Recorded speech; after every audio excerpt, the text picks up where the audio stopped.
up, G-Show Land, and welcome to another episode of the G-Show Podcast. I am G1, and you know what it is. This is the Geek Out. Happy Friday, one. Happy Friday, all. We have made it to the end of the week. A week where I, G1, have been in immense amount of pain. And it's all because of a stupid wrestling show called WrestleMania. We'll talk about that in a second. Let's get right into it. First off, starting with obviously introducing the panel, the co-hosts, the cohorts. There they are. Starting with my brother from the great state of the tri-state, because you know that is official. Shimrob, a.k.a. Robbie Butterfuck over there. Robbie Butterfuck over here with some beer. How's it going, everybody? Happy Friday. Happy Friday. Let's get the ball rolling. Also joining me, my sib from another crib, Gam Z1. I'm sorry we didn't get to do Comic Cons this week. I'm sorry. There's so much. Oh no, it's fine. We was all busy doing stuff, kind of like the one of the upcoming topics was the reason why I was too busy for that. So Also coming in, my right hand when it comes to Godzilla on the G Show, G73, aka Megzy, aka my brother Chase. How the hell are you? Dude, I'm doing good. I finally found purpose again. Claire Obscure Expedition 33 is a fun game. Okay. And last but definitely not least, my bro from Idaho, JR, you son of a silky bitch. What's up? You know, I had a burp ready to go. I was just going to burp into it, but then I didn't burp, so I don't know what to say now. Well, I'm saying it's time to crack them and smoke them if you got them. Drink the liquid if you got it. Let's get into the first topic. It's not really a topic. This is something I want to go over real quick because this past weekend, ladies and gentlemen, it was a WrestleMania. And, you know, me and JR usually do the wrestling podcast over on his channels. We do the live stream all the time. JR had some business to attend to, very important business, so he wasn't there. But Saturday night one, Rob, Gams, and myself streamed on this channel, WrestleMania night one, and for 4 hours, it was a good freaking time, especially because, ladies and gentlemen, once again, the Midas touch, the gold fingers. I got new fans for wrestling, more brothers to join us every month. Hell, we even watched fucking Monday Night Raw. It was awesome. But I want to say, seriously, Rob, Gams, start with you, Gams. Like, how was your WrestleMania experience this weekend, man? What was going on? So going into this, right? I got to preface to everybody here. I have not really dabbled in the world of wrestling, professional wrestling, the WWE, ECW, whatever acronym have you, since I was like 13 years old, maybe even younger, right? So this is like my first dabbling, getting back into the world of wrestling since like the height of Stone Cold Steve Austin's and The Rock's career, right? I completely missed the entire PG era of the WWE. Good for you. And you're lucky. Apparently, yeah, I'm lucky for that. Going into this WrestleMania 41 was an amazing experience. I only recognized a few wrestlers there, but that's okay. That's okay because they all blew me away with their special moves and all the hype and the backstories that were given from the announcers during the matches. We didn't get much mic time. If you have the Peacock with ads, apparently, with the wrestlers, that was more reserved for the people with the premium Peacock subscription. I still gotta subscribe. Fuck. But that's fine. I got all the mic time I needed with the Monday Night Raw after WrestleMania. Yeah, it was fun. That was great. But overall, a ripe rip slobber knocker of a weekend that was. And I love what you I did. am absolutely on board and am a fan of John Cena's heel turn. Because he was one of the most annoying representatives, the most annoying faces in the WWE, even from an outside perspective looking in.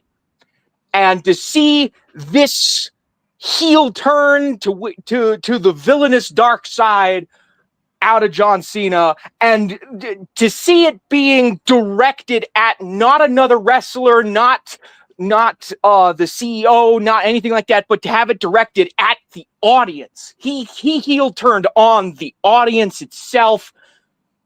That's amazing. I love that. He's out to ruin wrestling, and I'm kind of here for it because I wasn't here for most of wrestling. So whatever wrestling becomes after he's done, I kind of want to see it. Nice. Rob, you were there. You were there with us on Saturday night. What was your reaction to WrestleMania? I was pretty excited because I had watched the Royal Rumble with my friends however long ago, and then whatever event took place before that. So I've kind of been getting like further and further into it. So finally getting to experience a WrestleMania for the first time since I was probably like 5, I enjoyed every day. I enjoyed every night, and I even enjoyed Monday Night Raw. It was just so much fun. It was cool seeing all these, to me, somewhat new faces. And yeah, dude, it was just a lot of fucking fun. Yeah, I definitely had a great time Saturday with y'all. Seriously, we had fun in the comment section. It was good. So people know when they're wrestling stuff. Anthony, shout out to Anthony with the questions with the wrestling stuff. That was fun. And then night 2 happens, and ladies and gentlemen, I shit you not, during night 1, I get a text from my buddy who is there. And JR knows this because every time we watching wrestling together, my buddy always texts me with a picture of where he's sitting. And he goes, yo, my lady wants to go to WrestleMania tomorrow. She needs a +1. Would you do it? Would you be her +1? I'm not going to say no if she wants to go. Fucked up and all. But he didn't let me know until the very last minute. I mean, at 2 p.m. in Vegas, I get a text saying, are you ready? For what? You didn't let me know. What are we ready? What? He got the tickets. I took a shower. I didn't even shave. I took a shower, threw cologne and deodorant on, and I was out the door still putting my socks on. Get me an Uber. Get me the Allegiant. And my God, when I tell you bucket list item checked off. I've been to WrestleMania. I went to WrestleMania on Sunday night. It was a better night. It was so much fun. I was in an excruciating amount of pain because I was not drinking because I was popping pain pills. But overall, what a fantastic fucking time I had. And yeah, man, it was good. And I get a lot of people are beefing about the end and all that stuff and where the hell was The Rock. I agree. I was there because I was like, oh, I need to see The Rock live. Like, I need to see this happen. But he didn't show up. But Stone Cold Steve Austin did. And Stone Cold Steve Austin got in that ring after missing the ramp the first time, after crashing into a barricade, hearing a lady apparently, got in that ring and started That was funny. What's? And I was there live whatting with Stone Cold Steve Austin. And I'm telling you right now, I had to hold it in. I wanted to cry so fucking hard because it's something when that shit started to happen way back in 1990, whatever, early 2000s. It was the funniest thing I've ever seen. It's the most annoying, obnoxious thing in the world. The what chants are the best things ever. And I was there doing it live at WrestleMania, man. Fuck it. Put a fork in me. I was finished, bro. Finished. But all in all, man, I can't wait for WrestleMania next year. Fuck. Oh, yeah. That'll be a fun time. I can't wait for the next major event. Oh, yeah. Backlash, May 10th. That's right around the corner. And that's going to be fun. That's right before Doom. Fuck. Right before Doom. You know what's crazy? I was talking to my buddy about this. Randy Orton was known as the Legend Killer. His program right now with John Cena going into Backlash would be perfect if he uses that Legend Killer moniker again, because he's like, yo, dude, you know who I am. We've had our feuds. I'm the Legend Killer, and right now, you are the living legend because he broke all the records. Oh, you throw that in the mix, man. Next Monday Night Raw should be something fun, fellas. Oh yeah, and that teaser during Monday Night Raw where John Cena just laid into the audience up until Randy Orton just slithered in right behind him and hit him with that RKO. So Oh, best promo ever. but yeah, that was a great setup, great promo. I'm excited. I can't wait. And honestly, if y'all fellas want, we watch Monday Night Raw next week. I don't care. I mean, I'm going to be fully transparent. After this here podcast, I'm probably going to go back and watch whatever I missed of Friday Night SmackDown. No, do that. Absolutely. It should be a good time. But all right, that was it. I just wanted to throw that out there, man. WrestleMania was a great time. JR, you were absolutely fucking missed on Saturday, but I totally get it. Do y'all? I know y'all don't watch. I know Chase, you don't watch wrestling like that, but like, did you even care? I mean, so I want to put this in the least disrespecting way possible.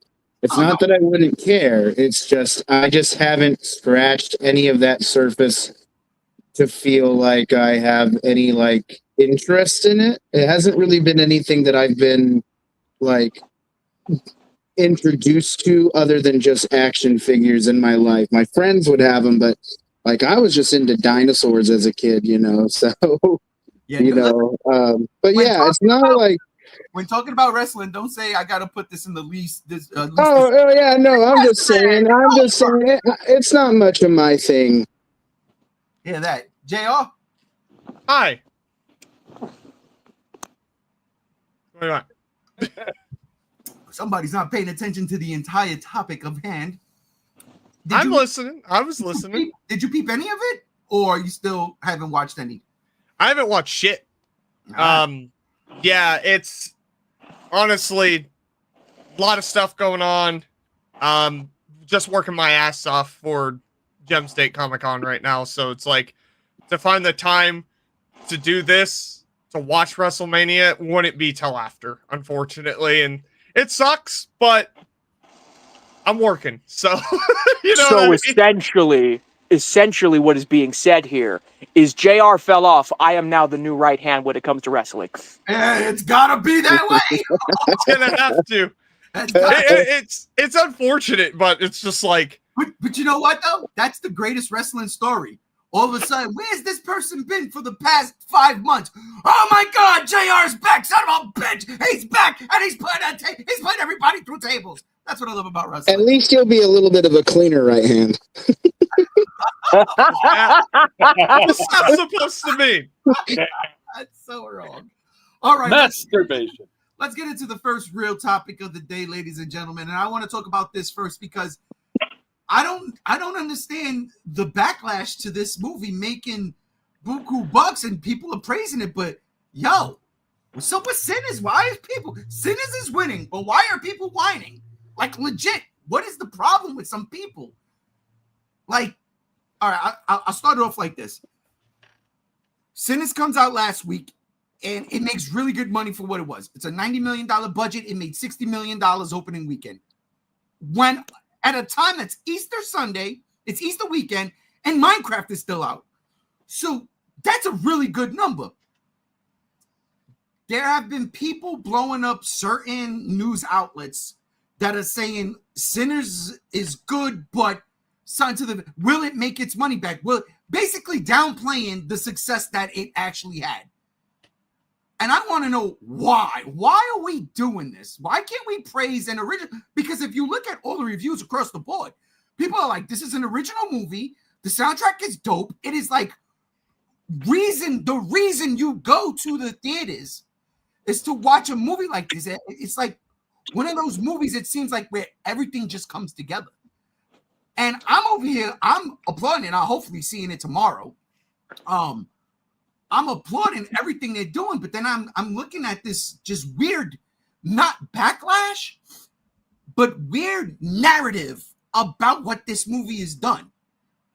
And these news outlets saying, will it Will it be able to make its money back? This, that, and the third. Why is that relevant? Why not celebrate what we're seeing right now? Rob, I'm starting with you. What do you think about this stupid fiasco? I mean, it could be a number of things. It could just be that certain people out there take a look at the cast and just think, I don't want to praise that. I want to ask the question. Other people, it might just be fucking illiteracy in the modern day, because a movie that is budgeted at what, 90 million, you said? Yes.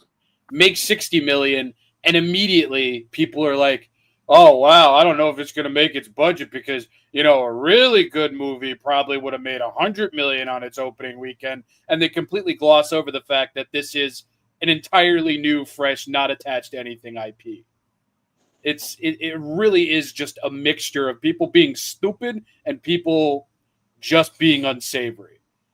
For the most part, though, I really can't see why that's the conversation, because, for one thing, you have Michael B. Jordan and Michael B. Jordan. He's playing two different characters in this, and it's a movie about fucking vampires in, like, the wild goddamn ass West. Like, who gives a fuck? There's so much to fucking talk about. I had some fucking friends go see it last night in 70 millimeter, and they said that it was insane. It was perfect. It was beautiful. So why the conversation is shifting, will it make its money back? It's just like, I really don't have anything to say about the conversation. It's more so just, can we not talk about that for fuck off once? Like, yeah. I understand that's at the core of every fucking movie getting a goddamn release these days. Pardon my French, but fuck French. It's just, the movie's doing great. The movie's got a great cast. The movie has a fantastic director who's going to reboot X-Files. I'm hyped. And why is it that we have to work? Like, why is that the first conversation to have? I don't like it. I really fucking don't like it, because from everything my homies told me last night, it's like there's so much more to fucking talk about than, oh, well, is this going to make money back? I mean, And then you have the fucking grifters that are whining about everything in and up between. Genuinely, don't know, don't care, want to see it, sounds fucking awesome. Shut the fuck up about money. Yeah, that. J.O., what do you think about that? I think it's interesting. So, the director, I've watched Creed and Black Panther. I mean, it's on screen here. I liked Creed. I didn't like Black Panther. Just because I don't care about the Black Panther as a character, but Creed's fucking phenomenal. Absolutely. Great follow-up to the Rocky films. And the director has talent. And yeah, it's a Western from dusk till dawn, from what it looks like. And I'm down. I see why people are enjoying it, but I don't understand where the narrative comes from where people are disliking it. Like, what reasons are there? Like, what are the major criticisms? Is it because of the casting? Is it because of the story? Is it the acting?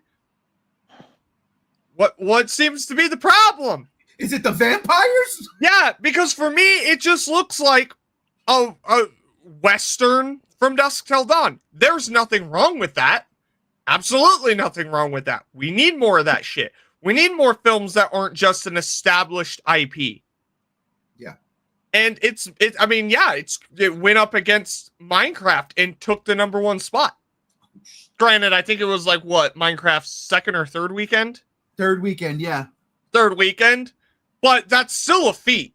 It is, because Minecraft is wildly popular right now. For this to overtake it, yeah, it's got to be doing something right. I will check it out. Probably not in theaters, because busy. Unfortunately, look, that's just my life schedule right now, unfortunately, for like the next month. It's like, I can't go do shit that's fun.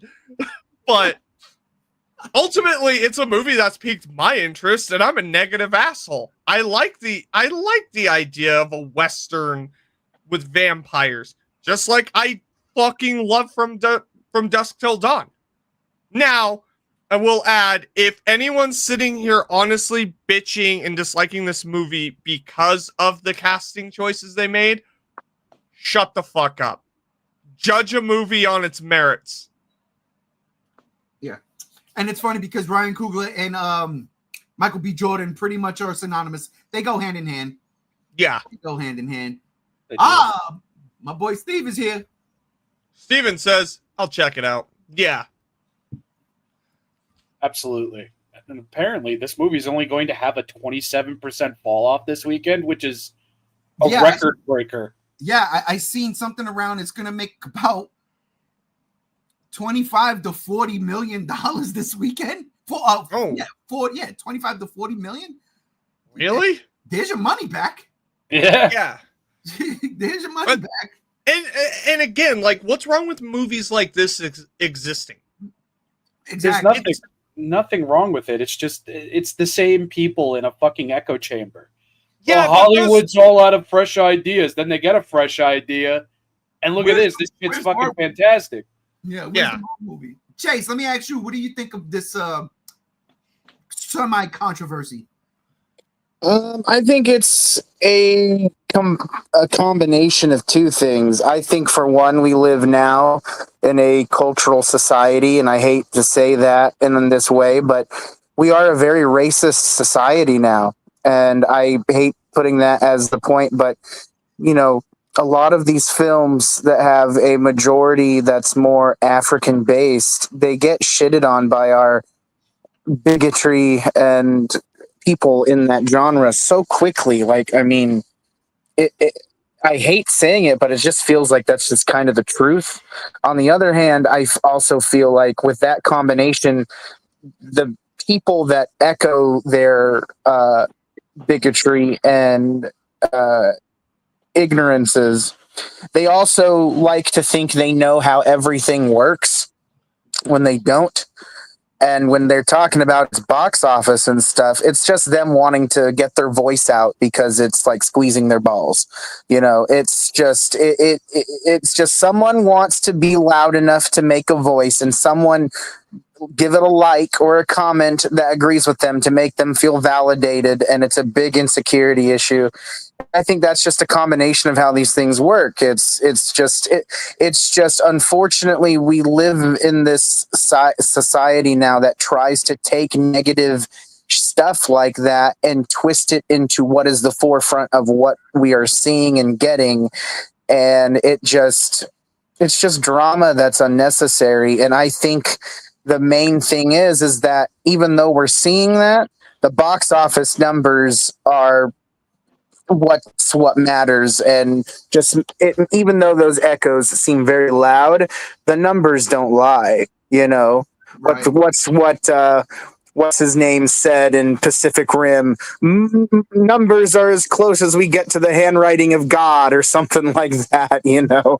Yeah. In my opinion, this movie looks awesome. I really wanted to see it when I saw the first trailer. I'm up for westerns and vampires, and I think the cast is fine. I don't have any issues with it, but I just think that's where we're at. We're in a place where society needs help, and the way with our social media is working, the way they filter algorithms and stuff. I mean, when you go on Facebook, Twitter, or whatever, and all you see is negative stuff, that's based off of an algorithm from your interest to cause you to engage. It's a mathematical thing they put in social media now. So that's why it seems so loud. And really, it's just a mechanic to make us engage, so it can cause fluctuations and flows. I really don't think it matters. I think it's going to be a small thing. And if it's true that this weekend it's barely going to have much of a knockoff and make already, it's 60 million on a 90 budget, that's good, you know. And if it's already going to make that back pretty soon, just the fact that it's made that much in its week alone, and it just came out like a couple days ago, yeah. I think there's nothing to worry about, and it's just not going to matter. I think it sucks that we have this type of situation, and that's why social media feels so depressing when stuff like this happens, because we should just enjoy this movie. It's an original film, and it broke a record for since a long time ago, original movie making a certain amount of money or something like that. I don't remember exactly, but it's an impressive film. I'm hearing it's great. It looks fun. I want to see it. If I had a car, I would go after this podcast, but I don't. So, yeah, I just think it's just how it is of society nowadays. But I'm personally just not going to worry about it. I'm going to just let the movie speak for itself. I hear that. Gams, don't drink the Kool-Aid, right? Exactly. He drank it. Hi, Uh-oh. ladies and gentlemen, Whoa. look me in my eyes Oh, boy. No. for just a minute here. Don't do it. It's a vampire talk. Stop listening to the Critical Drinker. Stop listening to Geeks Plus Gamers. Stop listening to the Quartering. Stop listening to all of those woke grifters. Subscribe to the G Show podcast. This movie's amazing. Go watch it. Is Jeremy Johns the critical drinker? No, the Critical Drinker is a piece of shit. Not Jeremy Johns. Jeremy Johns is a lovely human being. Yeah, I actually I just this week unsubscribed to the Critical Drinker because he had some good points with other movies, but he became very samey with his messaging. And it's like, look, I agree in some instances with what he says, but when it's every fucking movie to the point where he even said Minecraft was like that, I was like, I'm fucking done with you, dude. The most innocent movie I've seen in years is, excuse me? Is woke I'm like, the narrative? At what point is it fucking woke? Listen, coming from JR, that's where I'm like, because everybody knows the hothead here on this show every week is JR. He's the hot take. Yeah, I say that's a hot take. Yeah, he became a bit too much for me, and it's just like, look, if you're gonna preach to that audience and that's how you make your money and that's what you enjoy, fine. I'm not gonna fucking take shit away from you, but honestly, think for yourself. That's all you have to do. That's what I did when I went into Minecraft. I thought for myself. That's how I go about anything in life. Stop letting other people's opinion dictate who you are as a person, and their opinion and their take make you have a preconceived notion of things. It's just stop being a hive mind. The real funny thing is, when I said media outlets, I wasn't talking about YouTube. I was talking about legitimate media outlets. I read this from the Hollywood Reporter. That's where I was going. Well, they're all stupid too. but no, I totally get it because yes, you have the people on the tubes that for the most part they spew one thing and that's what gets them the clicks. That's what gets me. As Steve and my boy Steve comes in. Yeah, it's all connected, even with those article outlets, because they look at what's going to draw in clicks and reads. So if they're gonna be stealing, fish bait from those people at the same time too. It's just how the negative system works now, And Grace Rudolph also doesn't help. Yeah, don't subscribe to her either. Subscribe to the G Show. Don't do it. Steven says, you are your own critic. Yes. And look, like, you could take our opinions into consideration, but still form your own. Exactly. Just this idea that you have a preconceived notion. Like, there's people that won't go see this movie based off of what has been stated from people that don't understand film. They'll say they understand film, but they truly don't. They say they have media literacy when they have the exact opposite, in fact. Yeah, and you know what Sinners makes me think of? From Dusk Till Dawn and Dolomite. And I fucking love both of those movies. Love From Dusk Till Dawn. I got a 2-disc special edition Blu-ray of that fucking movie. I get 30 Days of Night taste from it, kind of. I could get that too. I get both. 30 Days of Night, definitely Dusk Till Dawn, and a little bit of sprinkled Demon Days in there. Now, the only thing that's missing from this movie to make it truly like From Dusk Till Dawn is Quentin Tarantino sipping tequila off of a foot. Selma Hayek's foot. Yeah. Difference. Listen. It ain't the soda. That's a long story. But let's move on to the next topic at hand, because from something original in the theaters to... Wait a minute. I still know what you did last summer 28 years later. Because you do the math. The first movie came out 28 years ago. And if you've seen the trailer, this is a fucking sequel. Even though it had 2 other sequels. Yeah, they're going the Scream route. God. And honestly, look, the first movie is a very guilty pleasure of mine. I haven't watched it in some time, but I remember I seen it, I think, twice in the theaters, maybe 3 times. It's a guilty pleasure. It was fun. It was stupid. At that point in time, it was original. Okay, at that point in time, even though there were slasher movies coming out the fucking wazoo. But, the Fisherman, the Hookman, whatever you wanted to call him, I was down, dude. I was down. I never saw the third one. I don't even know anything about that one. I never watched the TV show that came on. There was a TV There was a TV show recently. Apparently there was, yeah. Within the last decade or so, literally, maybe even the last 5 years, there was a TV show. I didn't watch none of that. But I watched this trailer. And it literally is. I still know what you did last summer, 28 years later. It's Then they're going to come out with I always will know what you did last summer 10, 20 years ago. It's so ridiculous. I mean, if they were just going to remake it. It's a copycat killer. Look, jump the shark, okay? Make it the dude's ghost, and now he's the new Candyman. And I'm all in. That's my take on it. J.O., I'll go to you first because I know what your take is. This is going to be easy. I fucking hate the original, and I didn't watch the trailer for this because Scary Movie did it better. Oh my god, you guys, we hit a boot. Where's the foot? Scary Movie did it better. Just like I don't like the original Scream because Scary Movie did it better. Oh my god.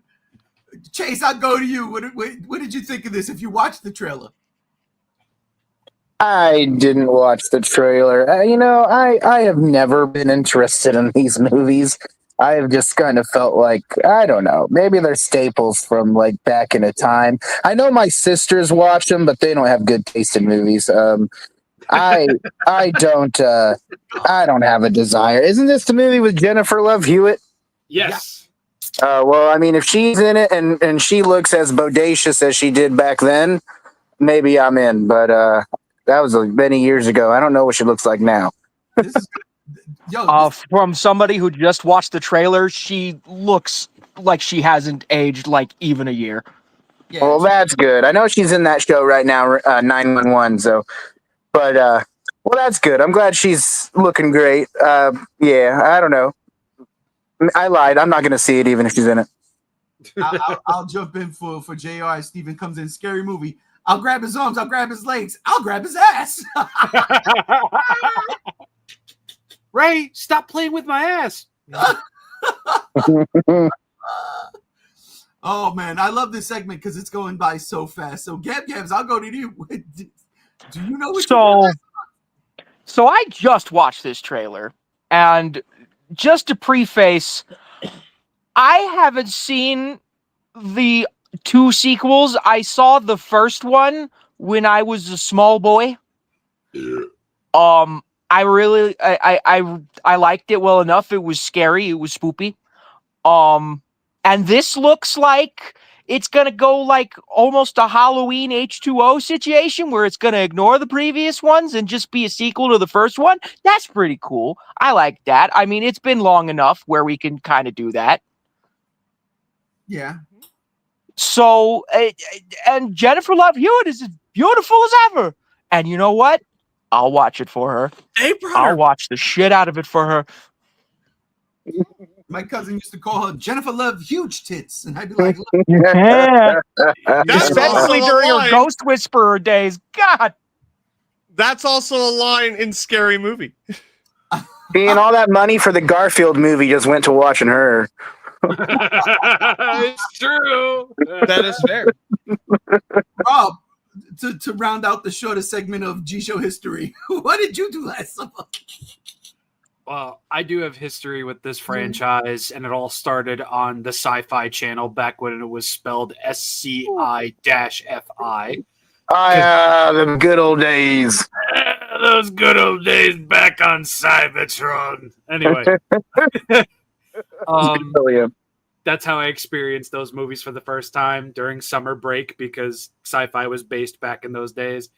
And I never thought we would ever see another one of these just because this was one of those movies that came out around the same time as Scream that had a bit of steam, bars, but it never felt like it really like stuck, you know?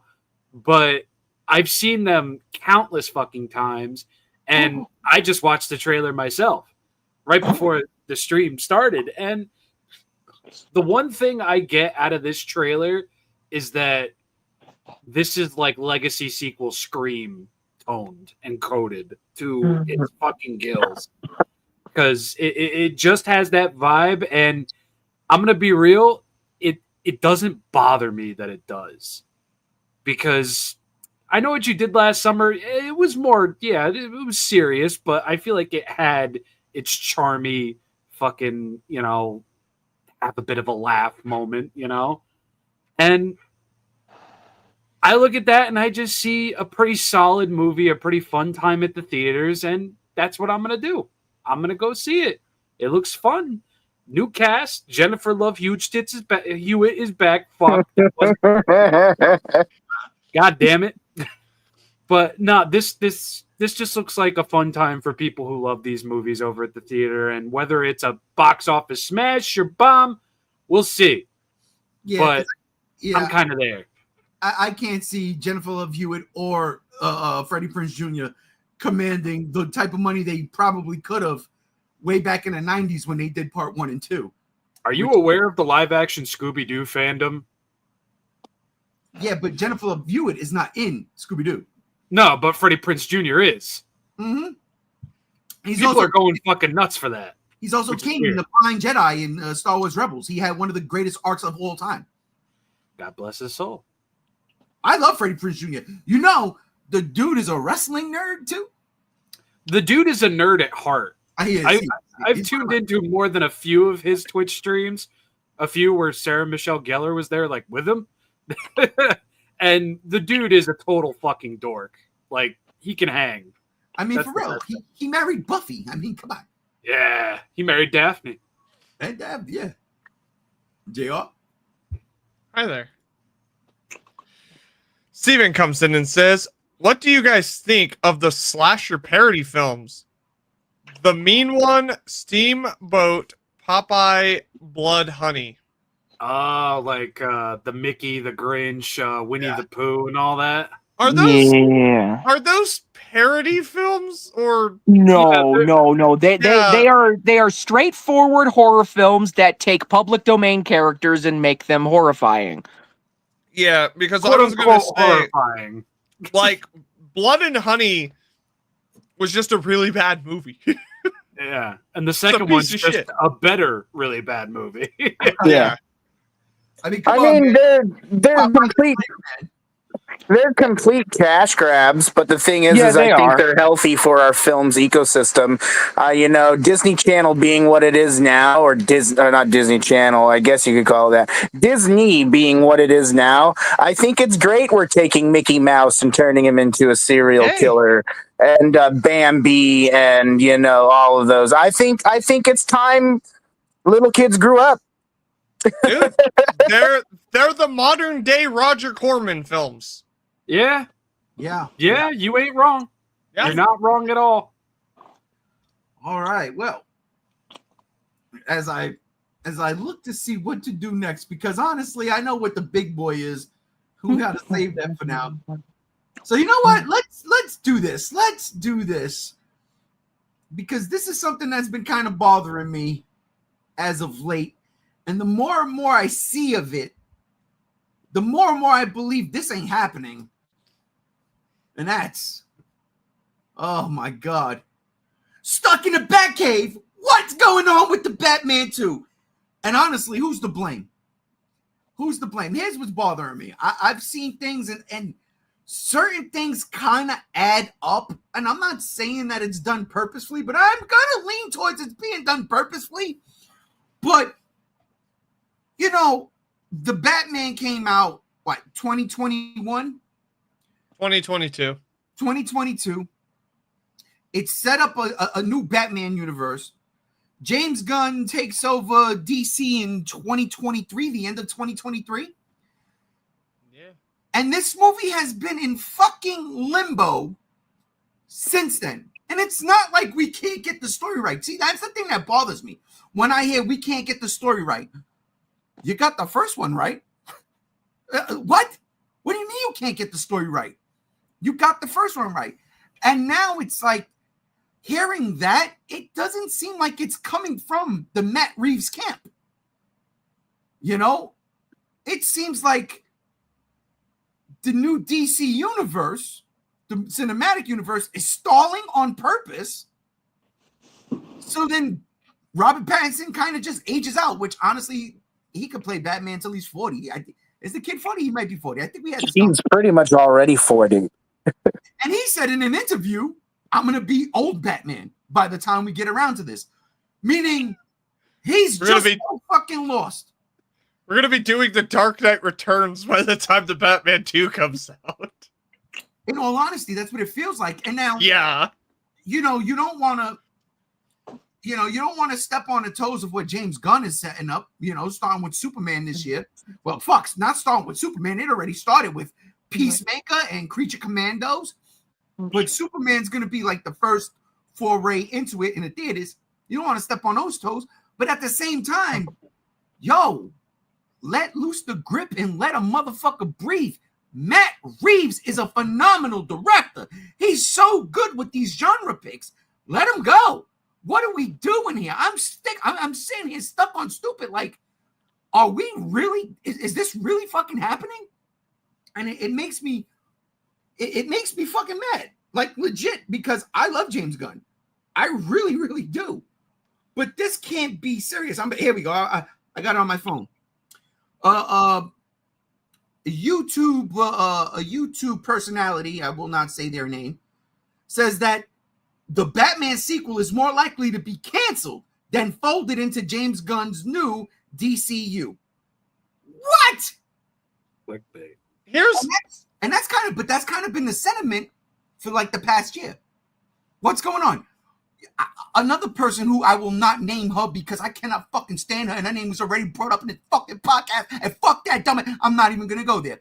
But that person stated some stupid shit like Matt Reeves is battling the same type of thing that, you know, took Chadwick Boseman away.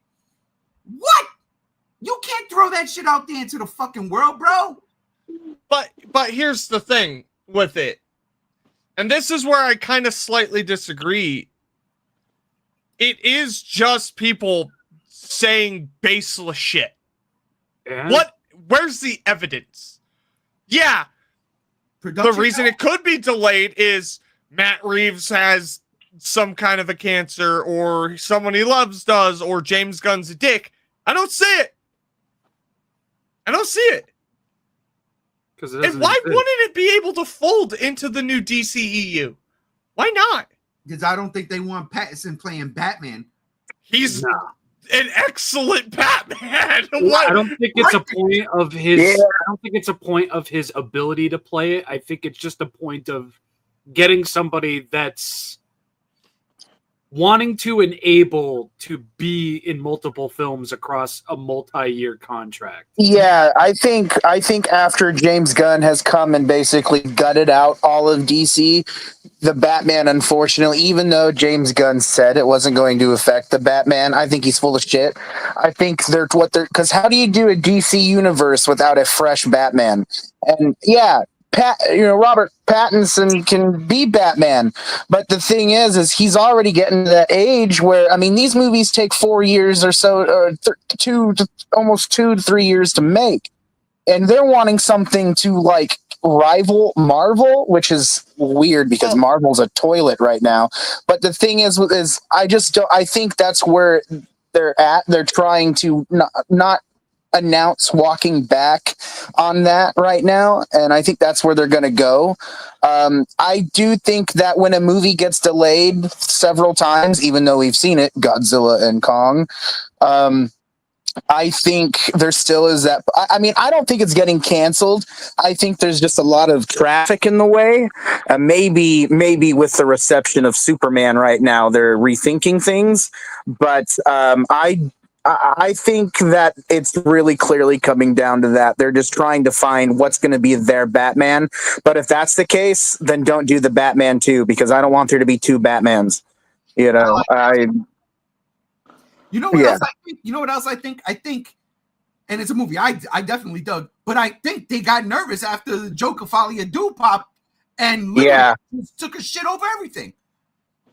You know, it did do well. It got panned terribly. People hated the movie, and you know, I totally understand. I am in the minority. I'm like one of 5 people who love that movie.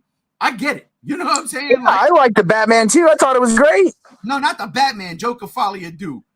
Well, yeah, that movie's trash. Come on, Ray. But I'll also add, like, with the actor's age and everything, they had Ben Affleck do several Snyder movies, and that shit started in 2013 with Man of Steel. Yep. Like, he was in several, and Ben Affleck is like in his fucking 80s. Oh, stop. Like, he was old when he went in and was really old when he came out. If Robert Pattinson's in his 40s or about to be in his 40s, he is 38 years old. That's prime. Come on, it's still good. But 22.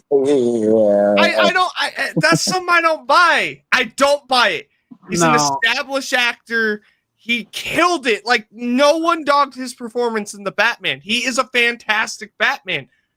And it's okay to have your Batman dark and gritty and have your Superman be the Boy Scout. It's okay to do that. I think a lot of this just stems from people being fucking impatient. Yeah. And I feel like a lot of like the doom scrolling bullshit that fucking Rudolph the Red-Nosed Dumb Bitch is doing. It's just like people are Googling what's happening with Batman 2. And, you know, content creators like that know that's happening. So, of course, they're going to make a shit smear of a fucking thing and say, I have sources in front of their fucking bay-ass window and shit. And it's like, no, you don't. You fucking don't. I know John Campia thinks the same thing, too, that it's getting canceled along with some other users. But what does John Campia know?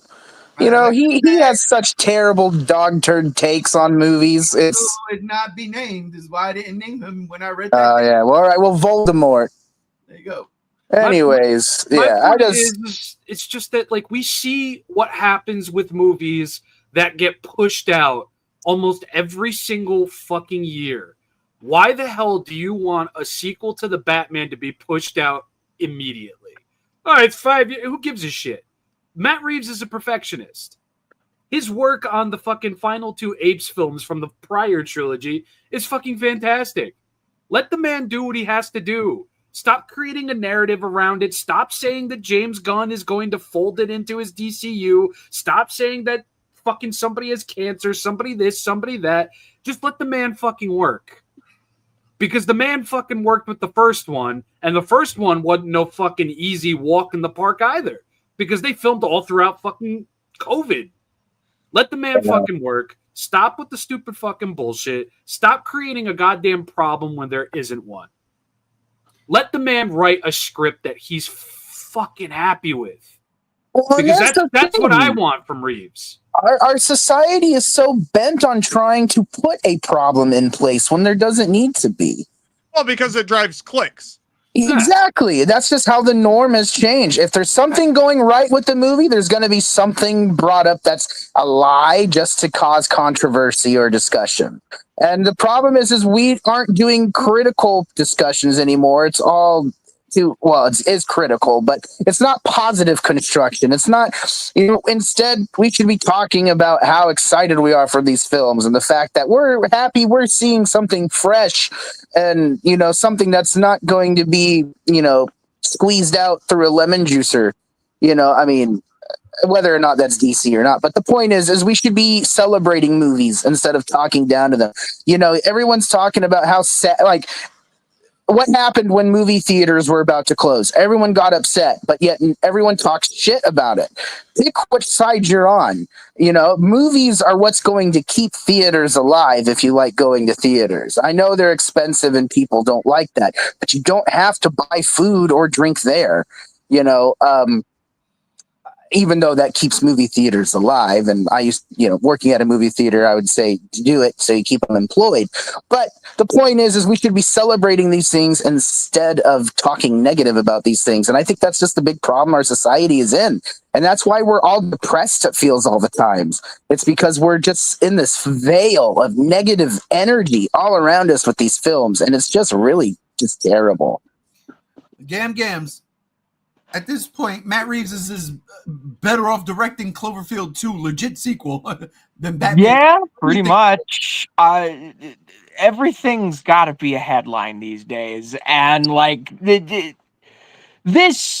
movie, I don't even know anymore. Like it was a nice one-off, but at this point, I don't even think it's coming out anymore, dude. Get out right now. I don't know. Leave. Well, why do you think it's not coming out? Just because it's been delayed twice? There's a lot of red tape going on, man. There's a lot of red tape. So, like what? What else is the other stuff? Because all I know is about the movie being delayed and the stuff James Gunn has said about his, wanting DC to have a fresh slate. That's the problem right there. That's the problem. Yeah, and with James Gunn at the helm, he could just be like, yeah, this whole side project set in their own little universe and what have you, that's just too confusing for people. Let's just stop it and just, get on track here. And that could unfortunately mean that even if Robert Pattinson comes back as just a different Batman, not this Batman, but Batman nonetheless, I'd be fine with that. Yeah. Yeah. James Gunn's take, fuck James Gunn. It's slated to start filming in 2026 and comes out 2027. So we'll see what happens when all that comes around. Mm-hmm. Well, I guess that's our take on the thing with the Batman. Jay, you want to read off a couple comments there? Yes, I do. Steven comes in and says, I like the Batman. It's a version we haven't seen on film. Yes. Then he says, the first one took a long time to make as well. It did. Remember when it starred Ben Affleck and when it was directed by Ben Affleck? Man, we don't talk about that here because that is like the scariest thing ever. Yeah, Ben Affleck sucks. Worst Batman. No. And then Steven says, for the love of God, give us Batman Beyond.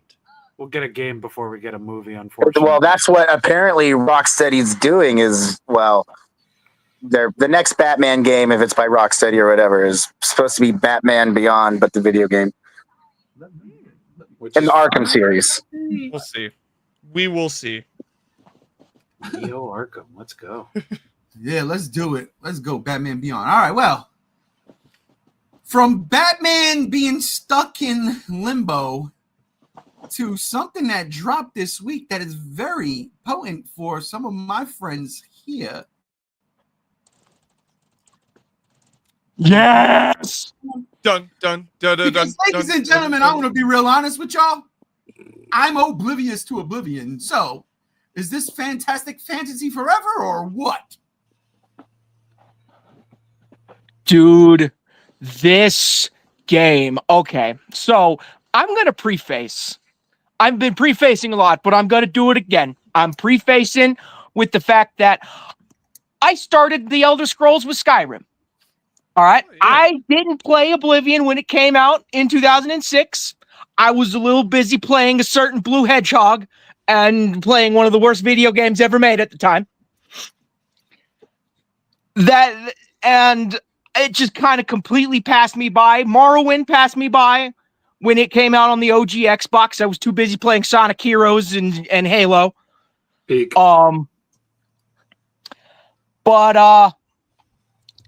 So going back to the OG versions via Game Pass for the past couple of years have been kind of really hard for me because I'm so used to how Skyrim plays. It's very much obtuse. It's not quality of life, and it's very much not streamlined. And just to some people, that they could just be like, get good, just stop wanting your hand held and shit. And it's like, but on the other hand, that's just how I like my Elder Scrolls, is because Skyrim was my first game in the Elder Scrolls. So hearing about this at the last possible minute, because apparently this has been leaked for a couple of years now that this was coming. Oh, and I had no idea. Dude, the past fucking 3 months, it's been trending on Google search for 3 months. Yeah, I had no idea. Yeah. Literally none. I was literally informed about this the day before the live stream by my boyfriend Cruz. So this was all a complete surprise to me. And it was the best surprise I could have ever gotten, because this is more than just a remaster, in my opinion. This is very, very much close to a remake, just in the same engine with Unreal 5 draped over it for graphics.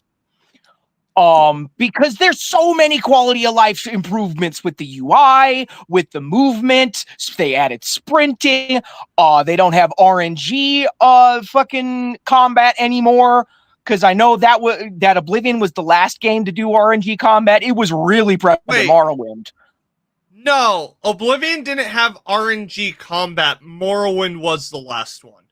Really? Yes. It almost, to me, it felt like it had RNG combat. No, trust me. I play the shit out of original Morrowind, or not Morrowind, Oblivion, and I can tell you right now, there's no hit detection. And it plays like a fucking clunky drunk in an Irish pub. Indeed. And that's where these quality of life improvements come in to make this basically a new game for me. It is a new Elder Scrolls game to me personally, since Elder Scrolls Online came out and I didn't vibe with personally, because I don't vibe with MMOs like that. And I'm in love with it. I am like 2 characters and 16 combined between the 2 characters hours into this game, and I still can't put it down. This is going to continue to eat up my time for the foreseeable future. Now, granted, I am aware of the performance issues on PC that people have been saying, and I have myself gotten some frame stutters out in the open world. Not in towns, not in buildings, but out in the open world. Absolutely. I've gotten some frame stutters every now and then. But it hasn't been really as bad on Xbox as it has been from what I've heard on PC. And I'm thankful for that. I'm getting mostly 60 frames a second, buttery smooth gameplay. And I'm in love with the story so far. Again, this is all fresh to me because I never really, like the OG Oblivion, I never got more than 2 hours into it. This, Now, yeah. I have a question for you guys when I can ask it, because I've been wanting. I have a curious question about the game, but I don't want to interrupt you guys. So I played the shit out of Skyrim too. I remember getting the anniversary editions for it and being able to build my house and stuff like that. But the one thing with Skyrim, and the same thing that's about Fallout, is after a while, those games get very, very tedious and almost straining to look at. And I just wonder, this game looks a lot different than any Bethesda game that has been out. It doesn't look like Starfield. It doesn't look like Fallout 4. It doesn't even look like Skyrim. It looks more vibrant, more colorful, more well done. Is that an actual like comparison that's truthful, or is the game does the game just so- look like another Skyrim and it just has that kind of boring effect?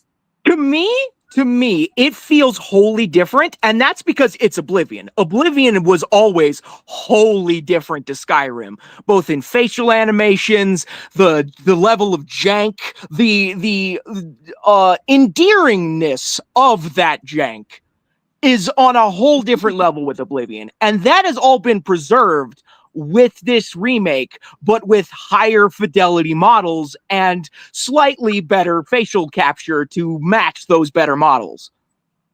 Okay.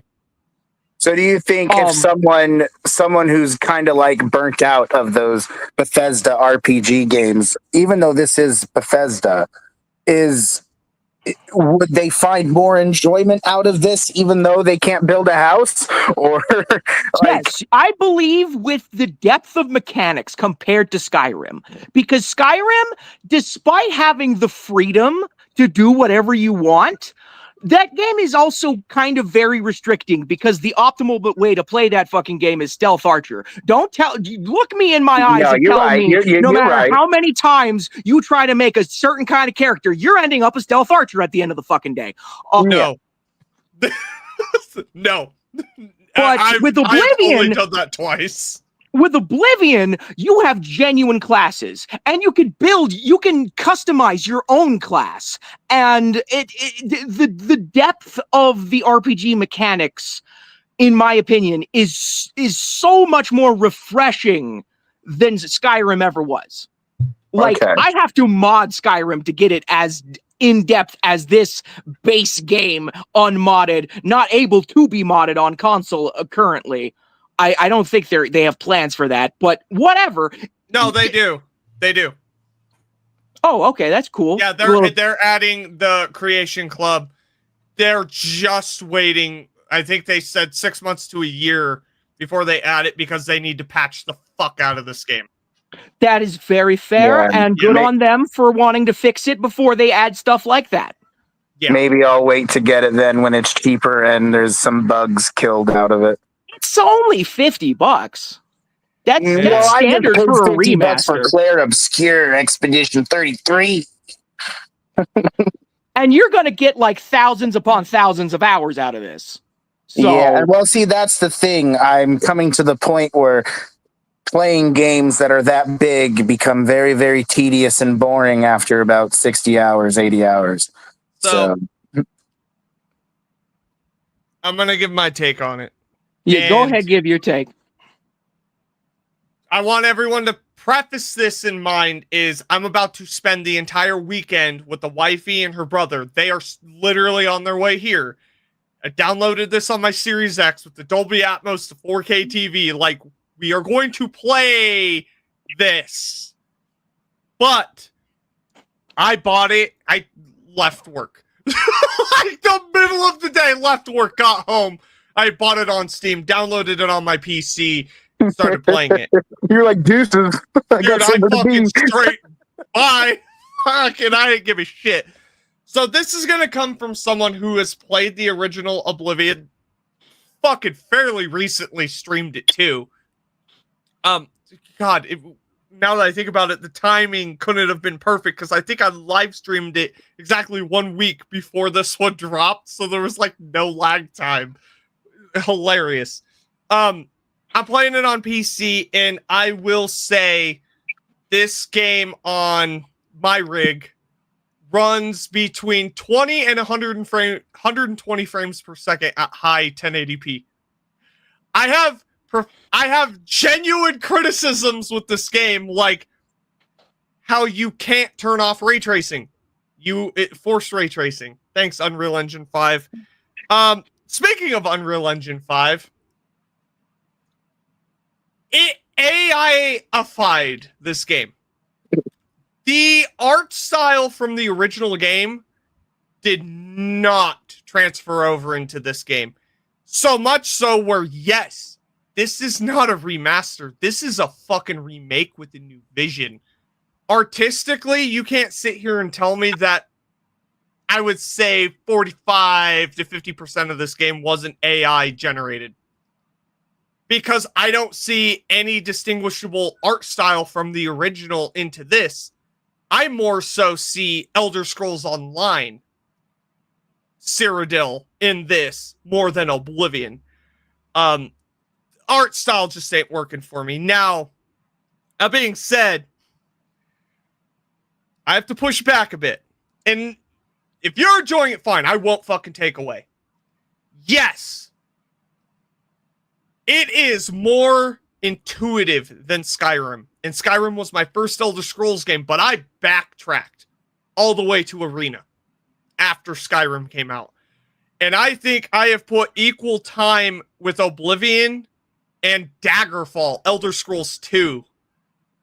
I stream that shit a lot as far as playtime goes. And I will tell you right now, play Skyrim over Oblivion. Skyrim is more user-friendly, especially right now. If you are entry-level Elder Scrolls player, start with Skyrim. Do not go into Oblivion, because the mechanics in Oblivion do straight up go back to Daggerfall days, and that came out in, I think it was 95, 96. Like, yeah, there's a lot going on there. Now, as far as the combat, it is straight up original Oblivion, but with, modern hit detection, which I love the hit detection. That is some of the funniest, unintentionally funniest shit in the game. When you straight up put up the dukes and punch a motherfucker and they're like ragdolling different parts of their body, yo, I crack up. Because it's janky. And that's one thing I've been seeing a lot of people talk about, and I played 4.5 hours of it on stream. I agree with, is this game visually was remade, but as far as physics, remastered, including the jank. Because it plays like the original Oblivion with a fresh coat of paint. What do I mean by that? Run around. Just run around naked. Your limbs shouldn't be moving like that. Like, it's unnatural. It's uncanny. It's weird. It's rubbery. It's floaty, just like the original Oblivion. And people love that. That was one of my biggest problems with the original. It's floaty as shit. There's no weight to it.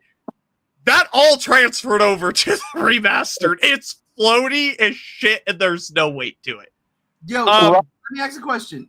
Did they keep the arrow to the knee in it? That's Skyrim. But that's one thing they did improve.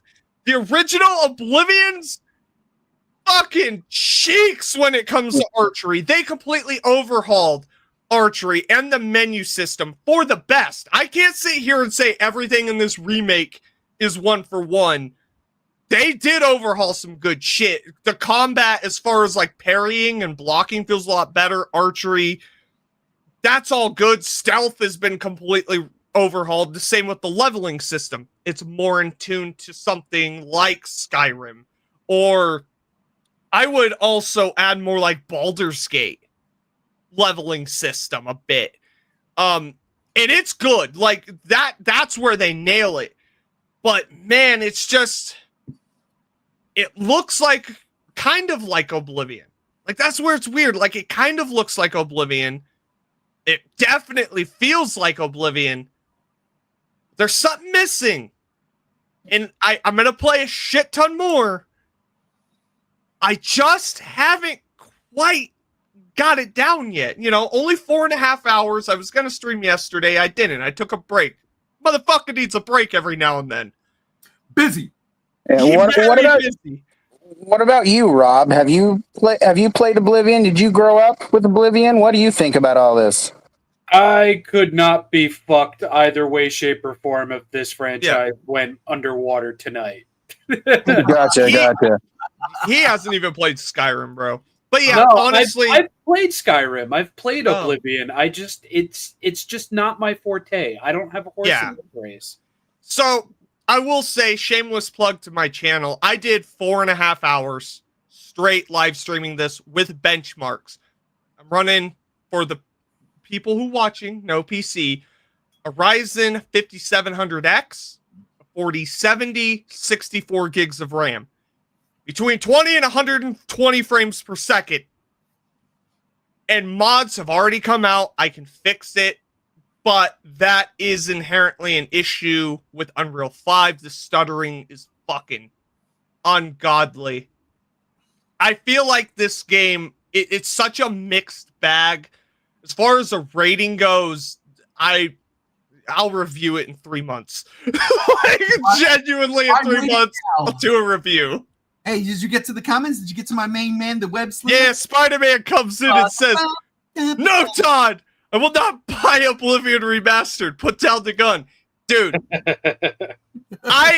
in my honest take, personally, I bought the $60 deluxe edition on PC hours before I got home to download it. Just because I could. Wait 6 months. They'll patch it, and they will have mods. Like, even on Xbox, they'll have mods. PC, the fucking mods broke within 3 hours of the game coming out. They had 100 mods on PC. Wait until it's officially supported on Xbox. Steven comes in, says, "I'll wait for a sale." Yeah, it's $60 for the deluxe edition is a tall order. $50 is a good deal. Game Pass is a better deal, and that's how I will be playing it on my Series X, because I could not justify spending another $50 to $60. As an Elder Scrolls fan, going back again, first game was Skyrim. I'm playing Elder Scrolls 2 Daggerfall that came out in the fucking late 90s. Like, God bless you, because I can't fucking do it. Those games, those games are primitive as fuck. You talk They're about too primitive for me. You talk about RNG fucking dice rolls with combat. That game Yeah, puts Daggerfall is Morrowind to shame. Yeah, Daggerfall. Holy shit. It is a rough but that's a life simulator in the Elder Scrolls world. That's a different topic. That game is a fucking beast. You couldn't remaster and remake it. I feel the same way about Kingdom Come Deliverance. It's so primitive, I can't get into it. I mean, what about Arena? Arena is the only game besides ESO that deals with all of Tamriel. It is true, but Arena is fucking hot shit. I played that for 5 hours. I couldn't get out of the first dungeon. It's that fucking ridiculous. Yeah, well, it's ridiculous. Sorry. Speaking of can't get out of things, can't get out of dungeons, and that's a terrible segue. I'm sorry. I was just thinking about my kid. My kid's at a convention right now and just bought me this dope ass Godzilla vs. Destroyer shirt. Oh, nice. It's just burning Godzilla like front and center. It says Godzilla vs. Destroyer, but underneath it says 1200 degrees Celsius. And I'm like, melt down! Fuck yeah. But they didn't have I didn't know Legendary was putting out shirts for the next movie just yet. Let's do it. All right, speaking of let's do it, movies, franchises, things that are happening.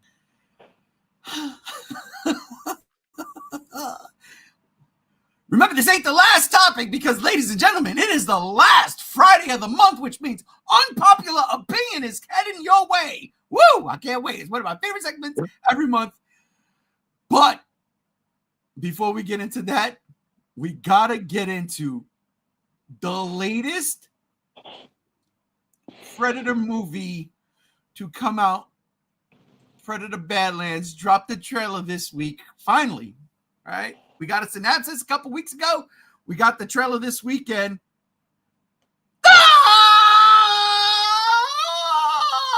Mads Mikkelsen. Badass or bad, man? You tell me. Oh, my God. I'm going to start with my resident Predator fanboy. He's the right hand when it comes to Godzilla, but ladies and gentlemen, he's the left hand when it comes to the Predator. This motherfucker knows it. So, Brother Chase, is this badass or is it just bad, man? Well, first of all, can you hear me? Yeah. Yes. Okay, good. So at first, Verizon commercial? Yeah. At first, I thought this was bad. I did not like this design of the Predator. I don't. It's so funny having these gripes because this is Predator throughout all of its media, like books and stuff too. But it's hard because it's the first time seeing it on a screen being adapted this way. But at first, I thought it was really bad. I did. I did not like it. I did not like the look of that Predator. I don't like that they're making him look like Yazake. You know, I don't like that they're having his hair tied that way in a bun. Um, but as I started reading more and watching more and picking up more on the things coming out, there's a lot in this movie that is they're trying to expand Predator into a universe like what Trottenberg has said he wanted to do. This is a kid Predator. It's not an adult Predator. It is a teenager Predator first in line for starting to become a warrior that hunts things down. And it sounds like the Boy Scout troop that this Predator is a part of gets slaughtered by Mr. You guys don't know his name probably because then I think only JR and I watched Lord of the Rings and The Hobbit.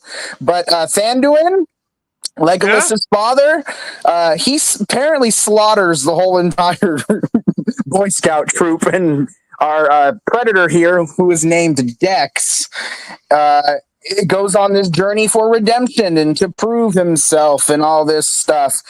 Now, knowing that Predator now is a teenager, adolescent, I'm not too hard on this look. I still don't like it, but it's not enough for me to say I'm not going to see this movie. But but where it's going and the stuff that I've seen with the Dark Blade clan from Predator Concrete Jungle being incorporated into a movie is fucking mind blowing. Wait, what? You telling me they're gonna go deep dive into some lore that not everybody knows about? Oh, abso-fucking-lutely. At least that's what it looks that way. Anyways, I mean, I could go into the Darkblade clan. If you've played Predator Concrete Jungle, you'll know it's the best. Yeah. It's the best armor set in the game. I mean, there's tons of armor sets that are so cool to get.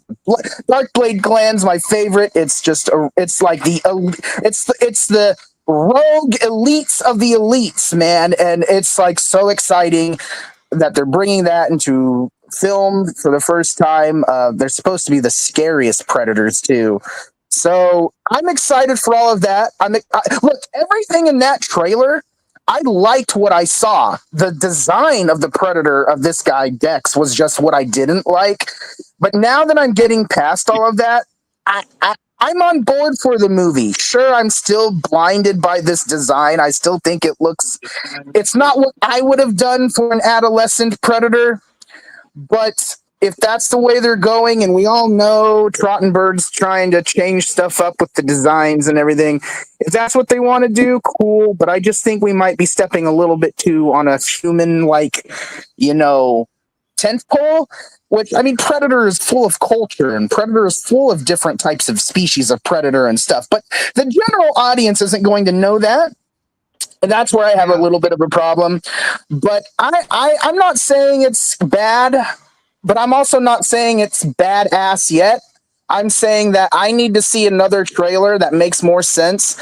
And also, if you saw those trailers and now have seen what's going on, big spoilers have already been revealed, and it's kind of disappointing because I would have liked to have gone to the theater and saw those. I will not say those unless we want to talk about them, but I'll let other people talk first before we indulge on them. But I'm a little bit bummed that we got those right in the trailer. It seems like they dropped the ball really quickly just to grab attention, and that's the only controversy or discussion around this movie so far is that spoiler topic. And I'm just a little bummed because I think you could have saved that for the movie and it would have been a lot more exciting. But maybe they did that because maybe they're thinking people aren't going to go see this movie. Yeah. I'll tell you right now, this predator absolutely looks like a Dex. I can't even believe that I can't. I'm going to be honest. I hate this look. I don't like it at all. I just don't like it. As Steven says, JR. Steven says, I don't like that the mouth is CGI. Listen, Stan Winston was busy being dead. Super dead for Christ, well over a decade. Ba-na-na. Spider-Man says they were teens in AVP, but given the lack of facial pubic spikes on his face, he must be really young. The lack of the big, wide forehead, the species, and the variants are known for bothers me. It's too human-like. Yeah, that's what I think I hate about this the most. Yeah, I It's give way- it that. It's too human-like. Way too human-like. And honestly, I like the trailer. What I really like about this trailer was the fact that this is set in the future, not our future. Like we're not alive during this shit, and I like that, right? So in Prey, even though he course corrected and said, okay, maybe I made a mistake. That wasn't the first time the aliens, the predators showed up on Earth. And you know what? This trailer kind of, and I'm going to go right to it right now, shows that because look at that skull over there. That's a T-Rex skull, ladies and gentlemen. That means that this motherfuckers were in Earth, hunting on Earth long before the humans. So that right there in its own right. I want to see that movie. I want to see that movie indeed. Well. Also, hold on here. It may not be Earth exactly, because in the books there have been different planets with dinosaurs on it. Like Predator's planet Ryushi has dinosaurs. But if they're going that concrete in the lore, then who knows? But I feel like that's where they're going, though, because young predators started fighting like immediately when they hit the age of being able to fight as like teenagers, like 13. But that's like predator years, you know? So who knows how old that actually is? So, yeah, we don't know exactly what's going on still. Listen, as a I kind of find paleontologist that in a past life, as a paleontologist in a past life, that is an absolute 1,000% God's green earth Tyrannosaurus Rex. Yeah, yeah, no, I can believe that alien worlds would have like freaky alien looking dinosaurs, but for alien worlds to just copy Earth's primordial biology and just have dinosaurs that look like Earth's dinosaurs, I no. Well, yeah, I agree, but the thing is that is what has happened in the books, and if they're following that, that's the difference. But I will also say, too, that skull to me does not look like a Tyrannosaurus skull. That looks like a different type of animal. All right, it's an Allosaurus, okay? But it's one of those, it's a Or saurus. it's a quadruped lizard named Frank. No, it's Donkey fucking Kong. that Zorgo, is bro. that's a meat eater, bro. It's Doug. He killed Doug. Ah, shit! I knew it. Fuck. Doug's dead. All right, I'm gonna sit. What about that skull in the middle? That's what I'm about to say. I'm Yeah, gonna there's sit on Planet this of the photo. Apes and a Terminator skull, it looks like. I'm gonna sit on this. I'm sitting on this image because yes, this image is straight out of Predator 2's playbook, right? Because we all know Predator 2 had the greatest fucking cameo / spoiler thing / Easter egg of all time, and that was the alien skull in the Predator ship. That was what, 1992, right? Something or other like that. Yeah. That was amazing. Dead set right in the middle is a motherfucking Independence Day skull. Harvester. That is a harvester. Thank you. Look at that shit. Do you remember when that queen bitch came out with the laser machine gun and was shooting shit on? It's like, come on. Oh, yeah. That was the coolest part of that movie. A couple weeks back, a month ago, as a matter of fact, a month ago today, because it was the final Friday of March, we did the GXK 1 year anniversary watch along, right? And in that during that time, I said, I don't give a fuck. Like, yo, let's get that Pacific Rim crossover going. Then nobody want to hear it. You know what? You see what Trachtenberg just did here? Let's make it fucking happen. Listen, I really like the Independence Day series. I want it to continue. If they're gonna continue in this crazy quasi fucking crossover thing here, I mean, who owns this now? Disney. They already got a crazy crossover thing happening with their Marvel shit. Oh, make it happen. Oh my God. Give me Aliens versus Predator versus Independence Day. Give me fucking giant spaceships that shoot fucking laser beams that can destroy fucking Earth. Give me fucking predators going in, trying to kill those motherfuckers while at the same time, there's an alien, a xenomorph outbreak, and don't call it Alien Earth. Oh, I'm just ready. All I know is I saw this fucking shot in the trailer, and yeah, I fell the fuck off. And honestly, Brother Chase, I didn't even know. That shit definitely looks like a Terminator. Oh, dude, I looked at it just now. I was like, is that the T-800? Mhm. What is that? Well, yeah.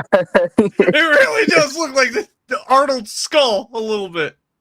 It's such a great this right here, this trophy room is such a great Easter egg filled fucking a monument to what the Predator can be. Just Listen, Now imagine if his hair wasn't bunched up in a bun and looked like Yazuke. It probably would look a lot better. I don't even think it's that. It's like my thing has always been, look, and I get it. I like the idea of like cultural differences on alien worlds, especially with something like the Predator. That makes sense because if I'm not mistaken, there's like a how do you say the word? Like a chase case. Or there's like the higher ups, then there's these guys, then there's these guys. I don't know the word. I'm trying to remember. I can't. Hierarchy? Like a hierarchy shit. There is definitely a hierarchy. There's also Variants too. Like I own several Predator figures from the comics, and they look different. They do look different, but you know what? One thing they look different, yet they kind of stay true. I guess this does too, honestly, because honestly, I hated the look in Predators or the Predator. The Predator, that Predator sucked, and I'm not impressed with this one. I like the one from Prey. I love that one. As the Spider-Man comes in and says, "This young Predator is bussin'. He'll be dabbing at the end of the dude, movie." he looks like he dabs in the trailer when the plant shoots needles at him. It looks like he dabs away. Listen, I hold on, said hold on. what he looks like, and I won't repeat it here. You know what? Spider-Man just came in and said something that actually just hit me in the fucking face. Yes. This is a future movie, right? Oh, stop it. Predator has found time to study Earth. He put his hair up in a bun. This is just like what Michael Bay did to Jazz, bro. This is exactly like what Michael Bay did to Jazz in that first Transformer movie. He fucking butchered it. Oh, God. what's cracking, little bitches? What's cracking, little bitch? G1, no! You know it's Spider-Man. I know it. That's exactly what you just said. Look, All here's right. the problem. Here's the problem. Go ahead. Then we'll get on to the other guys. The trailer sucked. No, it didn't. Look, the design is ass. I'm a Predators fan. You know, the one with the Super Predator, which, God, dude, that's such a good fucking design. Bring it back. Bring it back for a different race of the Predators. Come on. What are we doing? I don't like the whole bigger predator thing. I've always hated that dude, trope. It's comic accurate, though. It I is. think it's stupid. But it's comic accurate. If you're gonna go into the comics like they are here, bring in that shit. Robert Rodriguez did a fantastic job with the design of that Super Predator or Yautja or whatever the fuck. I think it was great. But this trailer, it ain't it, man. I watched it today. It's not grabbing me, and I still hold to what I said about Alien, especially Alien Romulus. This is a dead franchise. Just let it die. There's nothing else you can do with it. Look, the premise of this is fucking... I dig the premise. I do. From what the trailer's given me. But it's off. Prey was good. But Prey was not perfect. Prey had issues. Prey didn't do Predator correct in my eyes. It didn't. It gave me a Neanderthal Predator, and this was the first time they've ever been on Earth. Fuck off. Yeah, that was wrong. It was riddled with bad CG, but you know that I've talked about that to death.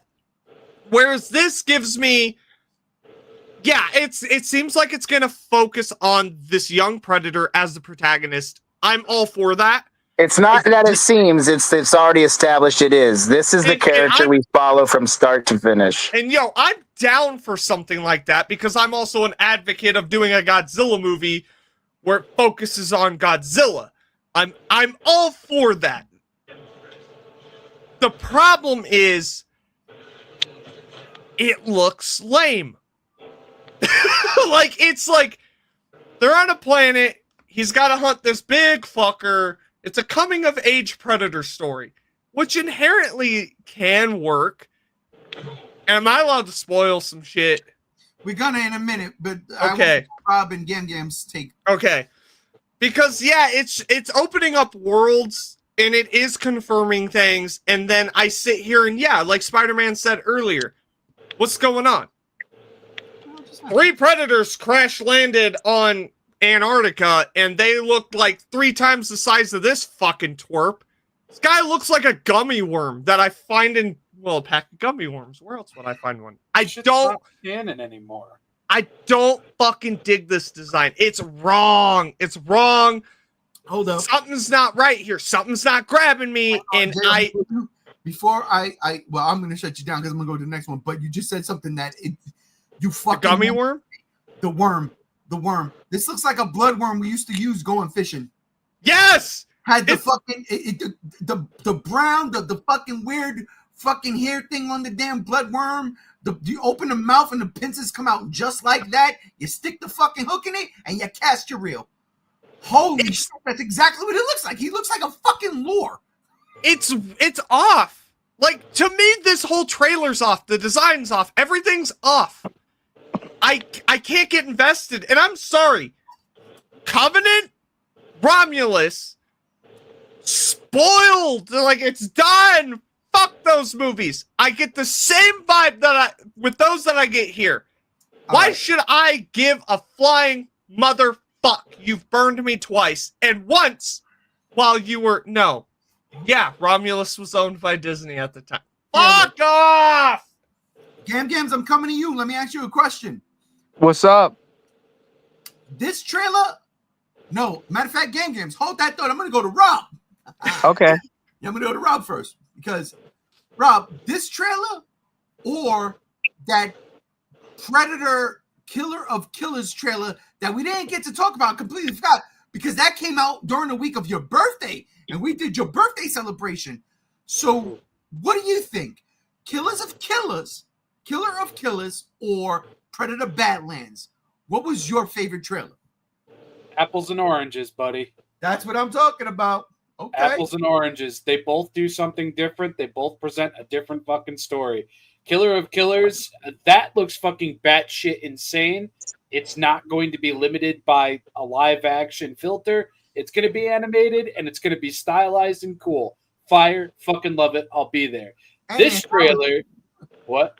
And an anthology. And an anthology, which is even fucking better because yes. But this trailer right here, man, I was like probably everybody else here. At first glance, it's like, wow, that is one ugly motherfucker. Then I remembered what I looked like as a teenager. Yeah. And it's like, these motherfuckers is ugly when they're adults. So when they're babies, when they're little teens, yeah, they're not going to be looking no handsome. No, not at all. I like the idea. I like the idea that we're going to be following a predator. I like the fact that they're furthering along predators as characters, predators as focus for a fucking movie. I'm glad we're here. I'm glad we're doing it. Yeah, this design, it's not it, but I'm gonna look past that because, dude, it is 2025. We are getting not one but 2 Predator projects in this day, in this age, in this year. Yeah. That's fucking insane. That's why Rob's a real one. It's fucking wild. It is.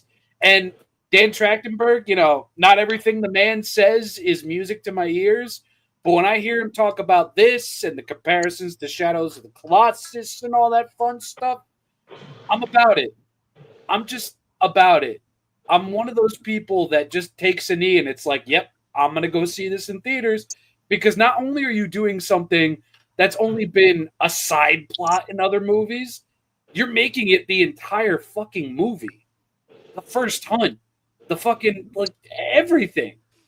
And I don't have to sift through 25 cent Sigourney Weaver and random handsome fucking dude who speaks Spanish or whatever. I don't have to sit through So Dark I Can't fucking see it. I don't have to sit through any of that shit. I get this. I get alien on alien fucking homicide genocide shit. And I get to see a Predator coming into his own, hopefully. Because one thing that this trailer could, well, this movie overall could set up is just the more expanded universe. Yes. Like, for all we know, this Predator might be the Predator we follow through every fucking Predator movie following up into AVP. Oh God. Eventually, if that ever happens, I'm just saying. That's just pure speculation on Rob's part, right? Yeah, absolutely. That's how I really look at it, though, because he's shown a teenager. Speculation and something concrete, but we'll talk about that later. Much later, but it's a teenager Predator. We haven't seen that. We haven't seen a Predator like in this part of its life. We've seen something akin to a first hunt, as directed by an absolute fucking slog off of a human being with a hot wife. But like we still seen it though. Yeah, but not like this. We haven't seen it on an alien world. We haven't seen it with an adolescent teenager Predator. Yeah, I was gonna say maybe this Predator is 12. What? No, I'm serious. I'm dead ass. Maybe he's literally because think about it. No, that's not far fetched or something to laugh at. That's how it's written in the books. They're supposed to be like 12, 13. I know, it's just funny. He's the runt. He's literally the runt of the litter. He's the smallest one. He's the one that they toss to the fucking aliens because it's like, yeah, this motherfucker ain't gonna last. He's literally the underdog. This is Predator Underdog, the fucking movie. And I'm all about it because I love underdog stories. Predator Undercooked.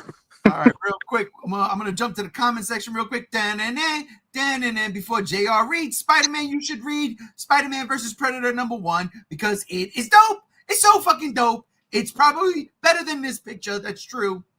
There goes Spider-Man says, this movie feels like the monkey's paw for me wanting a prequel movie about Wolf. I'll still watch this since I'm a weak-willed man when it comes to lore stuff. Best of luck to you, brother. That way. We're all I got burned when it comes to that. twice. One by Disney. I ain't going to see this. He is. Don't listen to him. So Wolf Predator was a part of an elite group. There were more exactly like him. So unless you wanted specifically just that Predator, I mean, there's more to choose from. There's like an army militia of that type of elite Predator. He was special forces. Yeah, it's not like he's the only Predator that wears that design. And they still lost. But I think the fact what it means is like that was the one we got to see on screen. You know what I'm saying? Like, yeah, you know, like if you right. history, then that's one badass character. But Gams, I've got it on great authority, not good, but great authority that this still that comes out of Fox, which is now owned by Disney, is actually a still and a reused shot from the now defunct Blade project that Marvel was trying to make. They were trying to incorporate the Blade 3 into Blade 2 vampires into the new Marvel Blade. Didn't work. They put it in Predator. What do you think about that?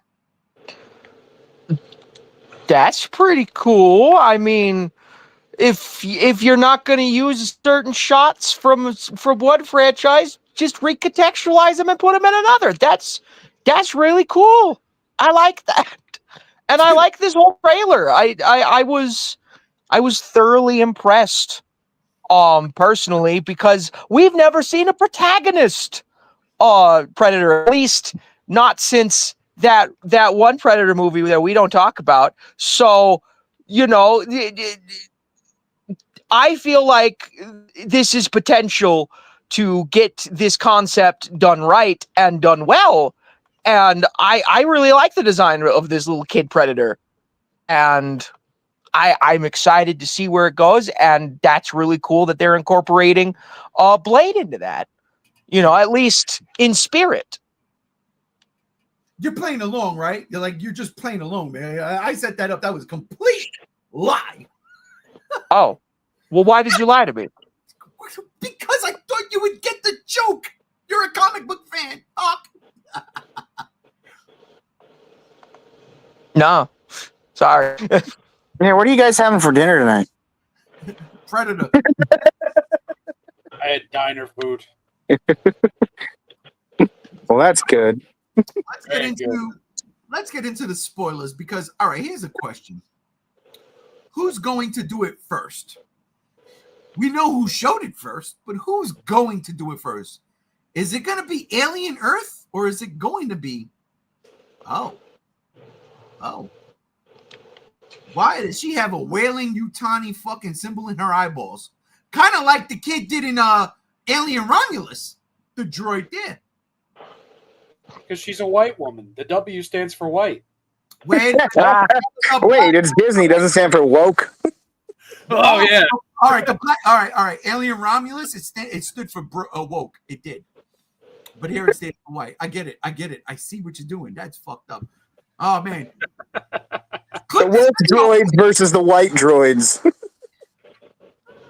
All right, so here's the big spoiler.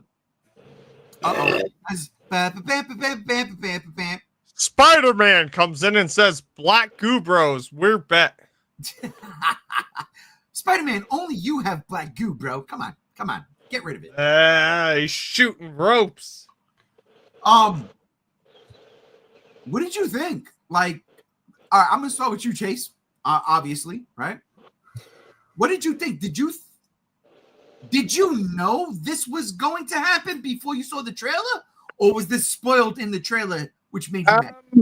So I speculated heavily after that CEO came out and said they were going to do it unexpectedly, but actually seeing that in the trailer, I was like, I don't trust you, Disney, at all.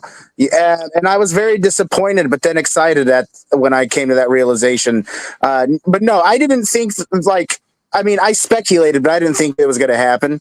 But I was thinking because when they were saying that we were going to have Alien versus Predator just show up without warning and it was just going to be a surprise and then they did this, I was like, now I'm really disappointed because not only did you lie, you also spoiled something that would have been really cool to find out in the movie, but now it makes sense why you hear Predator and Alien Earth. So Alien Earth is going to do it first. Alien Earth comes out this summer. This comes out in November. Predator Badlands comes out in November. So if Predator is an Alien Earth, which we hear him at least, then yeah, they'll do it first. But I think that's why they did this, because maybe they shot themselves in the foot and was like, well, wait, we did say that, but now we're going to do this, and then it's going to be in this. So we got to retcon a little bit, they're like, oops. But no, I mean, at the end of all that, like I said, my only gripe with this movie so far is just that design. And I'm just going to have to get over that. Like what Rob said, like it's not enough for me to not go see the movie. I am actually really excited to finally get a reboot or a world setting up Alien and Predator meeting again. I don't think like JR and think that Alien and Predator or Alien versus Predator should just be gone. I think Alien versus Predator is a trilogy and a franchise crossover that could really work if done correctly. Now, who's at helm at that? I don't know. That's kind of a different issue. But I'm excited for that because I think it can still work. I think Predator and Alien have just barely scratched the surface of that type of collaboration, and I'm on board for it. Facts. Gams, I'm going to go to you next. What did you think about seeing this spoiler in the trailer? Were you happy? We all heard the Predator cackling or, doing the thing, cackling, clicking, whatever, in the Alien Earth trailer. But what do you think of actually seeing wailing Utani droids, synths, as they call them, in this trailer? So that just makes me wonder what year in Earth's history is this taking place? Because, that's not a thing. It's supposed to take place before Alien. Okay. That's why everyone's upset. Alien takes place in the 2700s or some shit like that. So I'm just saying, Predator's usually dealing with modern day humans. So this is future humans. This is future people. All right. So where Yeah, it is says this going? You know, it says Alien Earth takes place 2 years before the events of Alien. gotcha. So basically, it's a show about how Wayland. Well, we see Wayland has xenomorphs on the ship in that Yeah, trailer. that's Alien Earth. I'm talking about Predator, because Predator deals mostly with the modern day. Oh Earth. yeah, This well, this yes. has got to be future Earth. If They have already stints. established that yes, this takes place far into the future. I think someone Gotcha. said that earlier. That was me. Yeah, thank you. Gotcha. Well, that's pretty cool, I guess. It makes more sense for an Alien versus Predator type thing because xenomorphs in the modern day just don't make no fucking sense. Doesn't. So here, there we go. But at the same time, how could predators be a threat to people if people have future sci-fi technology themselves? The predators get stronger. Yeah. That's it. And honestly, you think about it, one of the Predator's greatest fucking weapons is the ability to camouflage. You know, you can have the dope ass machine gun from Aliens, right? That fucking gun that Vasquez is just letting off. Oh my god. The smart gun? The smart gun? You know what I'm talking about? No. That was a minigun. The mini, yeah. Well, it's called a smart gun in the show, in the movie. In Predator. He said Vasquez though. I said Vasquez. I meant Aliens. My bad. I meant Aliens. Well, yeah, Aliens. It is a smart gun. Oh, okay. But in Predator, it is a Gatling gun that Jesse Ventura Blaine uses. Yeah, that's a minigun. Time out. Listen. I know the difference between what a fucking Gatling gun is that Jesse Ventura used, that Arnold Schwarzenegger used in fucking Terminator 2. I know the difference between that. The fucking futuristic version of that shit that had the fucking very long barrel, long nozzle, and made the awesome sound that went. Yeah, that's a smart gun. Yeah, that's a smart gun.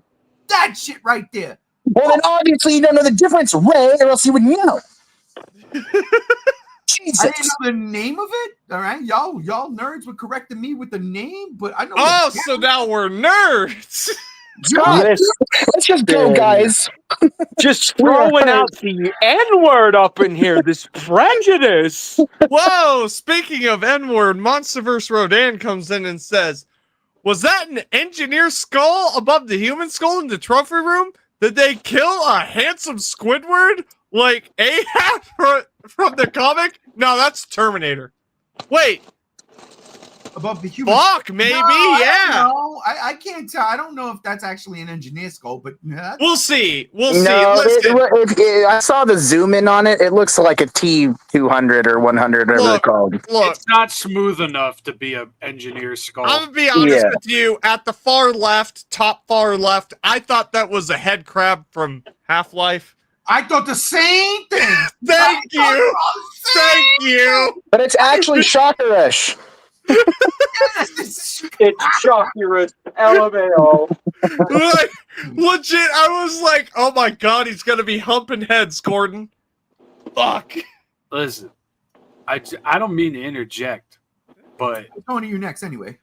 With the presence of this, there's one word that comes to mind with them subtly crossing things over in between projects, and that's organic. Oh, I was thinking desperation, but right. No, it's organic, because you look at what they did the first time with the AVP movie. That was fucking no. Why the hell did you do that? Yeah. Here, they can actually make it an organic buildup. They can actually set pieces into play. They can actually have a presence between the two franchises and properly lead into an Alien versus Predator project. That's how I'm viewing this, because Lord knows they've had since 2004 to get it right. I mean, I don't know if anybody's really thinking about this, but with, a lead up like this being a versus movie, maybe Disney's like taking notes from the Monsterverse on how to set up a versus movie. Well, there is a kaiju in this movie. Look, there is. But there's also a writer in this movie too, so I'm gonna give my Alright. quick take on it now that Ray went to go take a piss. Stop it. Like, look, if you're gonna lead up to Alien versus That's not your Predator, take. fine. You've already said that. Bring a new take. I'm bringing Yeah. a new take. Say something That's else. not new though. Black goo, Wayland Yutani, you setting shit up. Alien Earth's gonna suck. This movie's gonna suck. Why do you guys have faith in 20th Century Fox Disney? You need to stop watching South Park and being No, scanned in that I've episode where never everything watched sucks. South Park. I have never watched South Park. I am genuinely fucking serious. Alien Romulus. Has no one here learned nothing from Alien Romulus? Everyone was so This movie fucking hyped doesn't about that. have I was the Ridley one Scott asshole. as a Hold on. producer. Hold on. I was the one asshole here that said Alien Romulus looked like shit. Everyone here was hyped. And what happened? Alien Romulus was shit. When the fuck does anyone start listening to me? I That's all still I'm like saying. Alien Romulus. Alien It's got Romulus issues, is but the I shit. still like It's it. almost as bad as Covenant. No, Almost. the fuck it is Dude, not. it is JR. almost as bad as Covenant. Bro, that movie Bro, is you're cheap. wrong. Fuck not. I am not fucking wrong. Not only am I not No. wrong, I have No. scientific fucking proof that proves What are that you, I a am Donald right. Trump scientist? What the fuck are Dude, you talking about? No, I have the leading scientists in the world. I have And we are some fucked. asshole in China. Well, I need you to stop eating your egg foo young and doing your fucking shit Dude, right I'm now. telling because you, that- relax. Yeah, you better stop. All that. I'm You saying, think just all I'm because saying- you have a PC, you can bully all of us, JR, but you can't. No, I'm bullying all you because I was right about Romulus, and I'll be No, you fucking aren't. right here. No, and he I was. was right about GXK as well, might I add. Those No, you movies weren't. all sucked. Whoa, whoa, You whoa. like GXK right Yeah, out you the like theater. For 2 fucking Shut up. seconds, what happened the next day? 9:00 a.m. We got on the podcast. Yeah, that movie's a Boys, fucking 1 out of 5. Can we just kiss and make up and get back on track? No, that's fine. I ain't Oh, kissing this motherfucker for at least 2 days. Spider-Man says AVP is nice and all, but when am I getting a remake of Concrete Jungle or a spiritual successor? Listen, when am I get Aliens Colonial Marines the comic adaptation? Apparently fucking never. Hold up. You hold can up. blame Randy for that one. We No, I'm talking. someone Yeah, brand but new to the chat that is actually with the He has fucking two- knowledge. he has 2 first names. Godzilla Gojira says, well, Dark Blade That's Plan me, guys. is in the Guys, that's trailer. me. That's me. Oh. That is like- that's my YouTube. You have 2 first names. You have 2 first names. Chase comes in and says, because I can't get a fucking word in. Well, in the trailer. And then Monsterverse Rodan comes in and says, I learned nothing from Romulus Lamau. Listen, all I'm It's saying, Alien Rob our bucks. listen, all I'm saying is I've been right a lot. And when I told you I watched the trailer for Romulus, I'm like, it looks like shit because I have no faith. And then it was shit, and nobody had faith. And then this trailer comes out. It's like rinse and repeat. Everyone gets hyped, and I'm always the asshole that sits here and says it's garbage. And then who's fucking right in the end? All right. Lower your expectations for this movie. It's gonna be the equivalent to Taco Bell diarrhea shits in your toilet. No. Listen, Gotcha. Except the part where you were wrong about Romulus because it's good. it's really not. What in the fuck? Before we get What to the the final fuck? topic of the night, we're gonna do a yes or no answer. Just yes or no. That's it. The question is, we look at the trophy room here. Okay. The Yeah. question is, as a fan, do we move forward with an AVP v Independence Day? Rob. No, because this was only made for the trailer, and that center skull is going to be a xenomorph skull in the final film. That would absolutely suck, but fuck you on that. Gams. Well, I feel like before we go all out with like that 3-way, I would want like Predator versus Independence Day first before we throw in Xenomorphs in there, or maybe AVP before we throw in the Independence Day in there. I want a little bit more build up if there's going to be like a 3-way fight. Man, I would love to see it. Oh my God. Here we go. Just man, listen. For some of y'all who have been with me on this podcast for a very long time, and for those who just know me personally outside of this, I'm picking up a faint signal, and it's Peter Jackson, and he's telling me something. What are you saying, Peter Jackson? What? The Independence Day aliens invades the Yautja's homeworld, and they fight them off? Yes, that is the movie I want, Peter Jackson. That is the movie I want. This Peter Jackson's kind of cooking right now. He is cooking. You just wait. I love the Lord of the Rings. I like that new Lord of the Rings movie. That was good. I didn't like The Hobbit, though. Why did you do that? Oh, I love The Hobbit. I like Dead Alive. JR, yes or no? We get AVP Independence Day. AVPH. Be Half-Life because look, he's humping heads over there in the corner. Listen. No. Look. No. Just no. Fucking leave it alone. Let dead franchises die. Fuck me. Did you say No. No. But franchise? then if they leave them alone like that, JR, then they'll get fucking accused of copyright complacency, and all their IPs will go into the public domain. Wait, are you That's saying okay, we can take because them then you can have an asshole like me make a good alien movie that doesn't just do highlights of the greatest and shittiest alien movies. or we could just Romulus. make it like a Mickey Mouse steamboat. Well, I hate to break it to you, but if Ridley Scott's going to be your producer, there ain't nothing you're going to be able to goddamn do He about it. wouldn't fucking be Rob, because you it's gotta public stop domain. doing that, Rob. I'm sorry, but you say it's not going to be, but if he's your producer, it's going to be. Your Look, vision. Yeah, I agree with Rob there. The only way we do Alien versus Predator is if we adapt the original comic. And how do you know they're not doing that? Yeah, exactly. Well, because you keep making shitty movies that don't make But money. see, JR, that's just your opinion, though.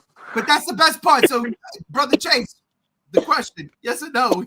100% absolutely no. This will not go into anything else other than just Alien versus Predator. Maybe dinosaurs because there's no copyright to that. But I don't see us getting an Independence Day versus movie or anything like that. But also another reason why no is because usually when predators have a trophy room, that's to establish the species they've conquered. Not species they're going to go and fight again. It's who they've conquered. So, Okay. but that's also a book lore thing that may not be a thing in the movie. So No, but that makes sense. That goes. makes sense. If it's a species they conquered, that just means we can actually see that fight. Oh yeah, Also, we can see a isn't- tail. Isn't Independence Day a Sony franchise? Or is it a Fox franchise? It's a Fox franchise. It's Fox. Yeah, Oh shit! because Okay, it's by never mind. Emmerich. Yeah, Which- it could totally happen. It could totally happen. Wait a minute. Like Disney's just setting up a sci-fi action sort of- horror cinematic universe. No, Oh, But come on. I'm all Also, for it. the last thing I want to add to that is we don't know what's going to happen with it. We may not get Alien versus Predator at all if the movie does bad. No, it's happening. It'll happen on a TV show, if anything. It's definitely Ray, you're kind of sounding all jumbled. What, for real? What? no, you're good. You sound fine. Yeah, you sound fine on my end. I think it'll happen. I'm gonna leave and come back, but all of you sound like you're talking like robots. All right, Yeah, come back. come back. Skynet's taking over. Robot Chase rock. knows. Chase knows. That's why he's the right hand man. I'm going to just say yes because I want it. I want it before I die. I don't care.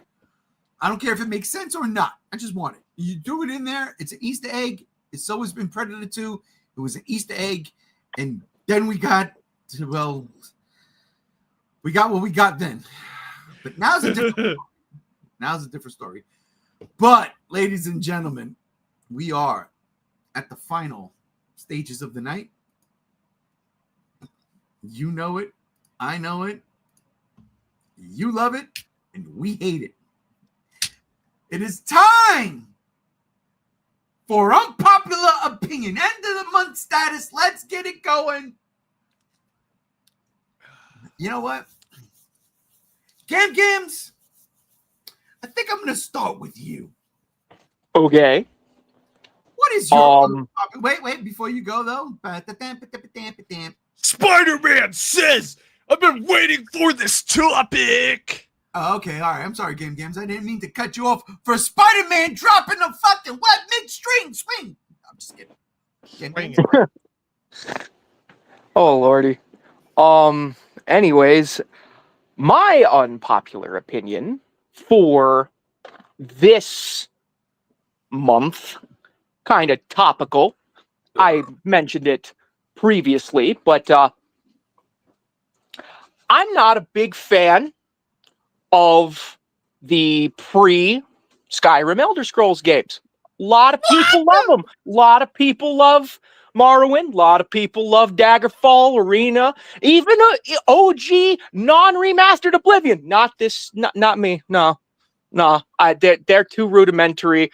They're the RNG fucking combat in first person in Daggerfall and fucking Morrowind just don't vibe with me. If I hit something and I visually see my weapon hit them, it should fucking hit them, not miss. Fuck you, Bethesda, back in the 90s and early 2000s. I do not vibe with that. And it's not just that. It's not just that. It's just a lot of it is just jank and age and just not very polished, really. And not that Skyrim's polished, fuck no, but is the most outside of Oblivion Remastered polished game in the franchise. So there's that. I can never do it. No matter how many times I install Morrowind and I want to freaking get into it, I can't do it. Can't do it. I'm with you, Gams. I hated those games too. I thought they were boring as shit. But I also feel that way about Bethesda RPGs anyways. Facts. Wow. All right. I'll go to you next. Gam, that's a strong unpopular opinion. I can't say anything about that because I don't play those games. So that's perfectly valid. I understand the popularity of those games and stuff, and I get where people are coming from. But yeah, that is an unpopular opinion. So I'll go. Yes, Brother Chase. Yes. What is your unpopular opinion for the month? Oh boy, I've been festering on this for a week now. Whoa. My unpopular opinion is realistic, real dinosaurs are boring as fuck, and the pure dinosaur elitist people are fucking smelling the bath salts, man. It is fucking annoying as shit when the community comes in and is like, Jurassic Park dinosaurs are lame. And then they show a T-Rex with lips that when it roars, it sounds like a fucking turkey going off, going, gobble, gobble, gobble, gobble. It's fucking stupid. And the fact that they think it's real and like actually fact is not true. It's all speculation. There's never been anything concrete about the way a T-Rex actually sounds. And the community takes it to heart and says that it's true and actually is supposed to be that way. And they think it looks cooler than the T-Rex in Jurassic Park when that thing looks like a soft-eyed hippo. Fucking lame as shit. I hate the dinosaur community because they're such purists. I take that back. Not the dinosaur community, but you people that prefer your realistic walking with dinosaurs more than the T-Rex from Jurassic Park. Kiss my ass. That is the stupidest fucking thing. Dinosaurs are dinosaurs. We're never going to know 100% how they looked or sounded. If they want to be meat-eating monsters, let them fucking be it. It was back in the day when creatures were vying for supremacy and living to survive. How the fuck do we know how docile they are? How do we know if they're scavengers or hunters for sure? The bottom line is stop saying Jurassic Park's dumb because it's not realistic. Bull fucking shit. It ruins everything. So what if the T-Rex has lips? You know, who gives a fuck? I don't want my T-Rex to have lips. It does have lips, just not lips that looks the way that you want it to. It's a fucking creature that does not exist anymore because it's not alive. Why do we have to make it a footnote or hate on things because of that? It's so stupid. I hate the purist community because of that. That is my unpopular opinion. The boring ass realistic dinosaur community fucking sucks and ruins everything. This And is here so I am. fucking factual. So fucking And- factual. And here I am sitting over here saying, you know, that we could have both. You know, we could have movies Listen, with. I personally want. You know what I want one of these days? I want a movie that has the retrosaurs, like with T-Rex standing upright, and fucking stegosaurs being sprawled out like lizards and shit, and like nobody knew if anything was a meat eater or Like not. the So you old have like Ray fucking Harryhausen. brontosaurs eating people and shit. All right, that kind of retrosaur. it was called the Californication of dinosaurs. Specifically, that's what it's called. And I'm you not know, Andrew, kidding. It's and not a Andrew, joke. I'm a dinosaur fan at heart. I have no problem with realistic dinosaurs. But when my problem is just when those group of people sit down and like, this movie looks bad because that T-Rex actually roared. It's so fucking annoying. Like, go fucking jerk off in your bathroom with the lights off. Like, Listen. Jesus Christ, you sound terrible. Listen, Man. I'm gonna quote Like the obligatory. Rihannas. I want a dinosaurs attack movie. God damn it. I'm gonna quote Let's the talk Rihannas. Let's talk after the cast, please. Chase, let's give him a round of applause. Yeah, Come you know on. what? That was fucking good. I agree with you on that. I think everyone here agrees with you. You win the Rihanna award for a round of applause. Sweet. Is it- Do is I it get a very gift card to Baskin unpopular? Robbins? Is it very unpopular if we all agree? It is unpopular amongst the greater community. Yeah, because That's fair. everybody wants it to be accurate, and we're all like, "What's wrong with what we got?" Exactly. Yeah, like it's fine if you want realistic dinosaurs. There's documentaries right there, and they're making other movies like that fucking Vietnam War dinosaur movie that looks to have at least And it more has so accurate much dinosaurs than Jurassic Jurassic Park Park-esque does. looking dinosaurs. It looks great. I can't wait for Yeah. Primal War. You hear that, Paleo Twitter? Get the stick out of your ass Which- and stop which- being a that's- bunch of cunts about it. And not to totally, I really want to go off on what talk about what Rob just said. But the thing is I think Primitive War comes out in November too. Oh shit! All right. Perfect. Speaking of primitive, Monster vs. Rodan comes in and says, "Oh, Ghidorah. Sonic Frontiers was overhyped garbage that isn't memorable outside of the supersonic battles and is bogged down by Sonic's extremely outdated model, making him unappealing to look at." How Rodan, fucking you- dare you? Rodan, you I want to salute throw you. down right fucking now? Anyways, You want to right fucking fucking fight, now. bro? I'll fight you. You got I fucking stabbed love through the Frontiers. chest by Fight a me. moth. Like, what the fuck you doing right now, bro? Come at me. Come at me. You are wrote Come Frontiers, at me, bro. multiple Frontiers is months. peak. Wait, Frontiers wait. is peak. Monster vs. Rodan. You just threw them. You just fucked them up. he pissed off a quarter of the fucking. I'm gonna fight you both. Shit. I'll Alright, bet. bring a moth with me. We'll see how we do. All right. All right. Listen, Rob, it's your turn. What is your unpopular opinion for April? Ignorance. Okay, I like that. My unpopular opinion is about ignorance, and it's towards a specific maker of figures and a certain figure line that is often immediately shat on by the general public. Mm. I'm not going to name names. I'm not going to name much. All I am going to say is, people out there, people, everybody, people, Everybody walking around. You listen to one content fucking creator, and his information is out of date. Stop with this bullshit and stop repeating the lesson. Nobody gives a fuck. I am over the fucking moon in this day and age. I understand that this particular line, known as SH Monster Arts, is very much decisive amongst a lot of people. And a lot of people out there think that the figure maker, Bandai, is doing all of this on purpose. They're making their prices entirely out of reach. They wanted Mother Legion to be $500. Well, let me just sit down and break it down for you real quick, you know?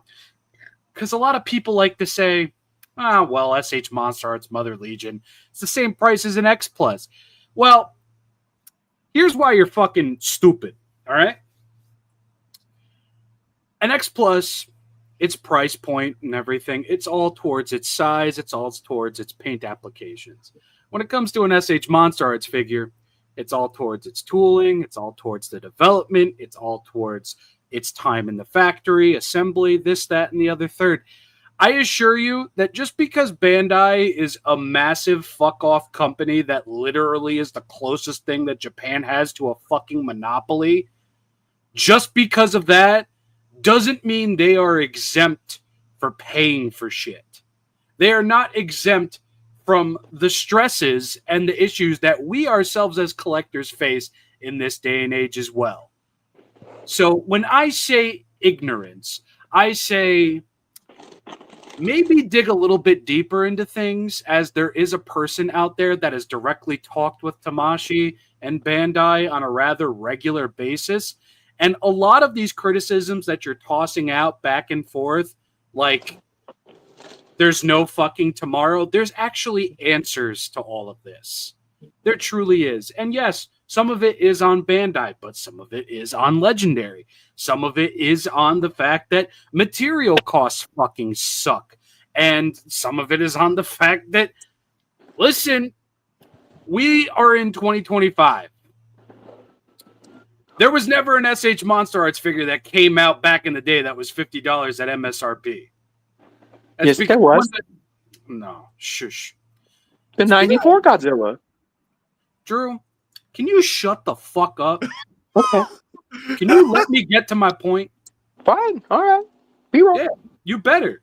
You better shut your lips before I kiss him. No, that's not true. There was SH Monster Arts figures that came out at that price point. But a lot of people like to think that so many of them started that way, and it's like they weren't. Because a lot of them were fucking shelf warmers for so long, and they just immediately went on sale.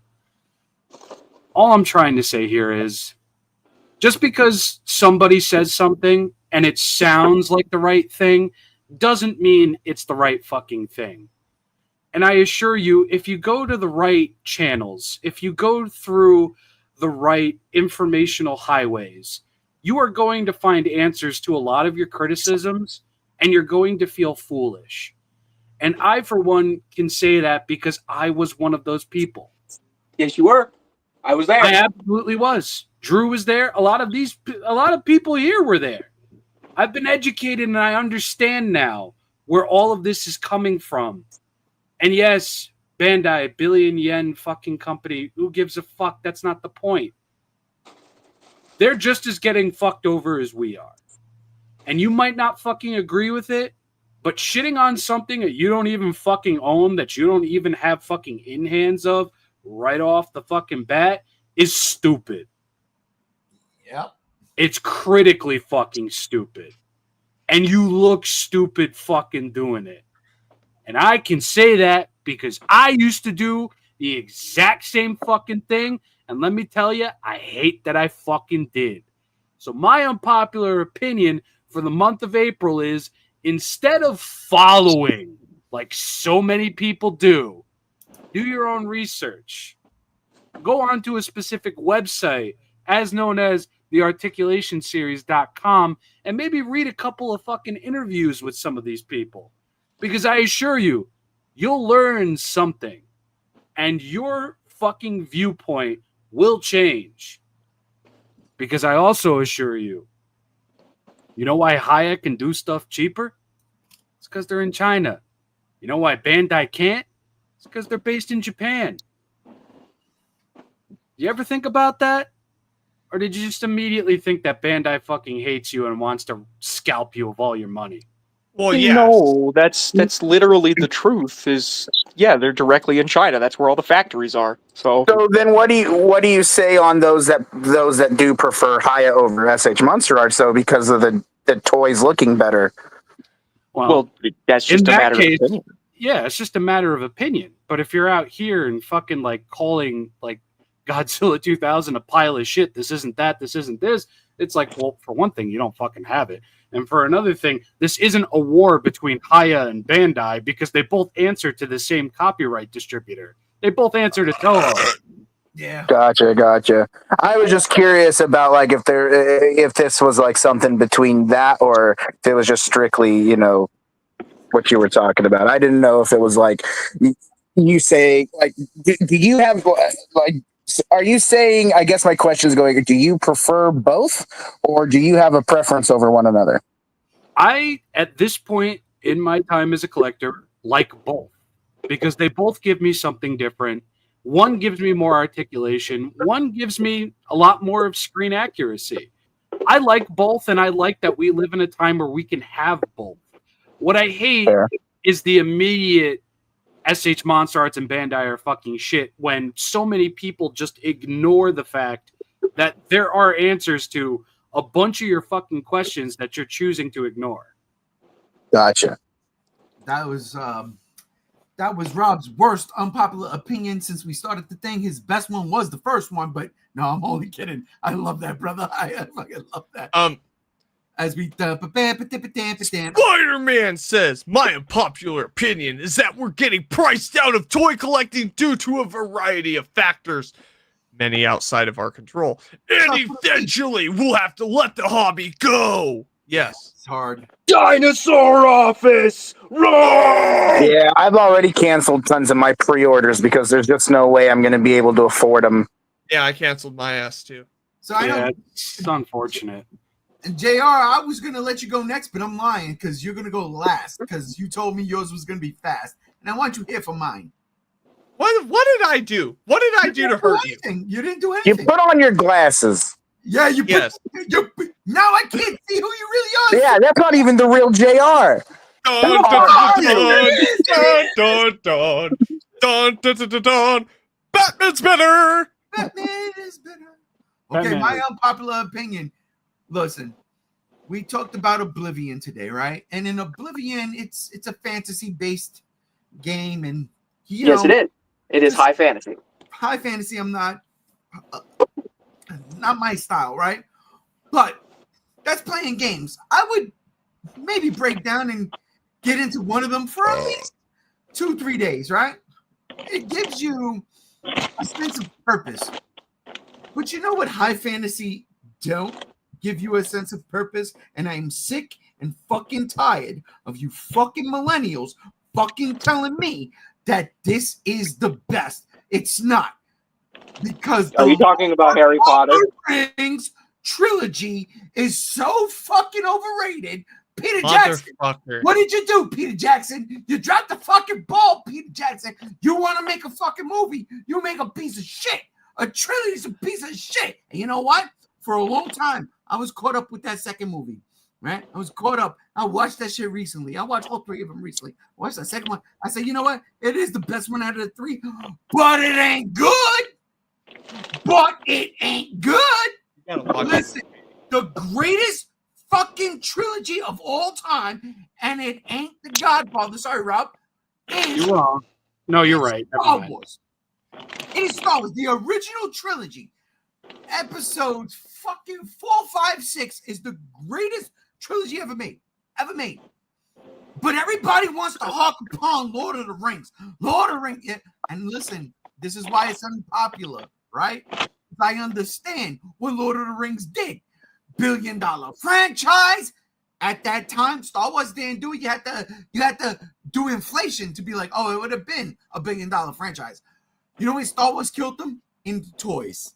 Killed them. There's no fucking. Who the fuck wants to play with a Legolas? Fuck out of here. Darth Vader. Give me Chewbacca. Fuck out of here. I own one. Yeah, you know why? Well, see, you're a Mr. Pink. You're a Mr. Pink. If you watch Reservoir Dogs, you get that reference. I'm Mr. Pink. I'm the best actor and the smartest guy in the movie. Yeah, actually, Ray, there has been tons of Lord of the Rings toys when the movies were around, but now since the movies aren't around, they're gone. But Star Wars toys are still around. Because they don't sell. They're just trying to make a buck. Yeah, they do. They've been selling since before all of us were born. That is true. Yeah, well, maybe Lord of the Rings and Warner Brothers are just satisfied. Lord of the Rings is the most overrated fucking trilogy ever made.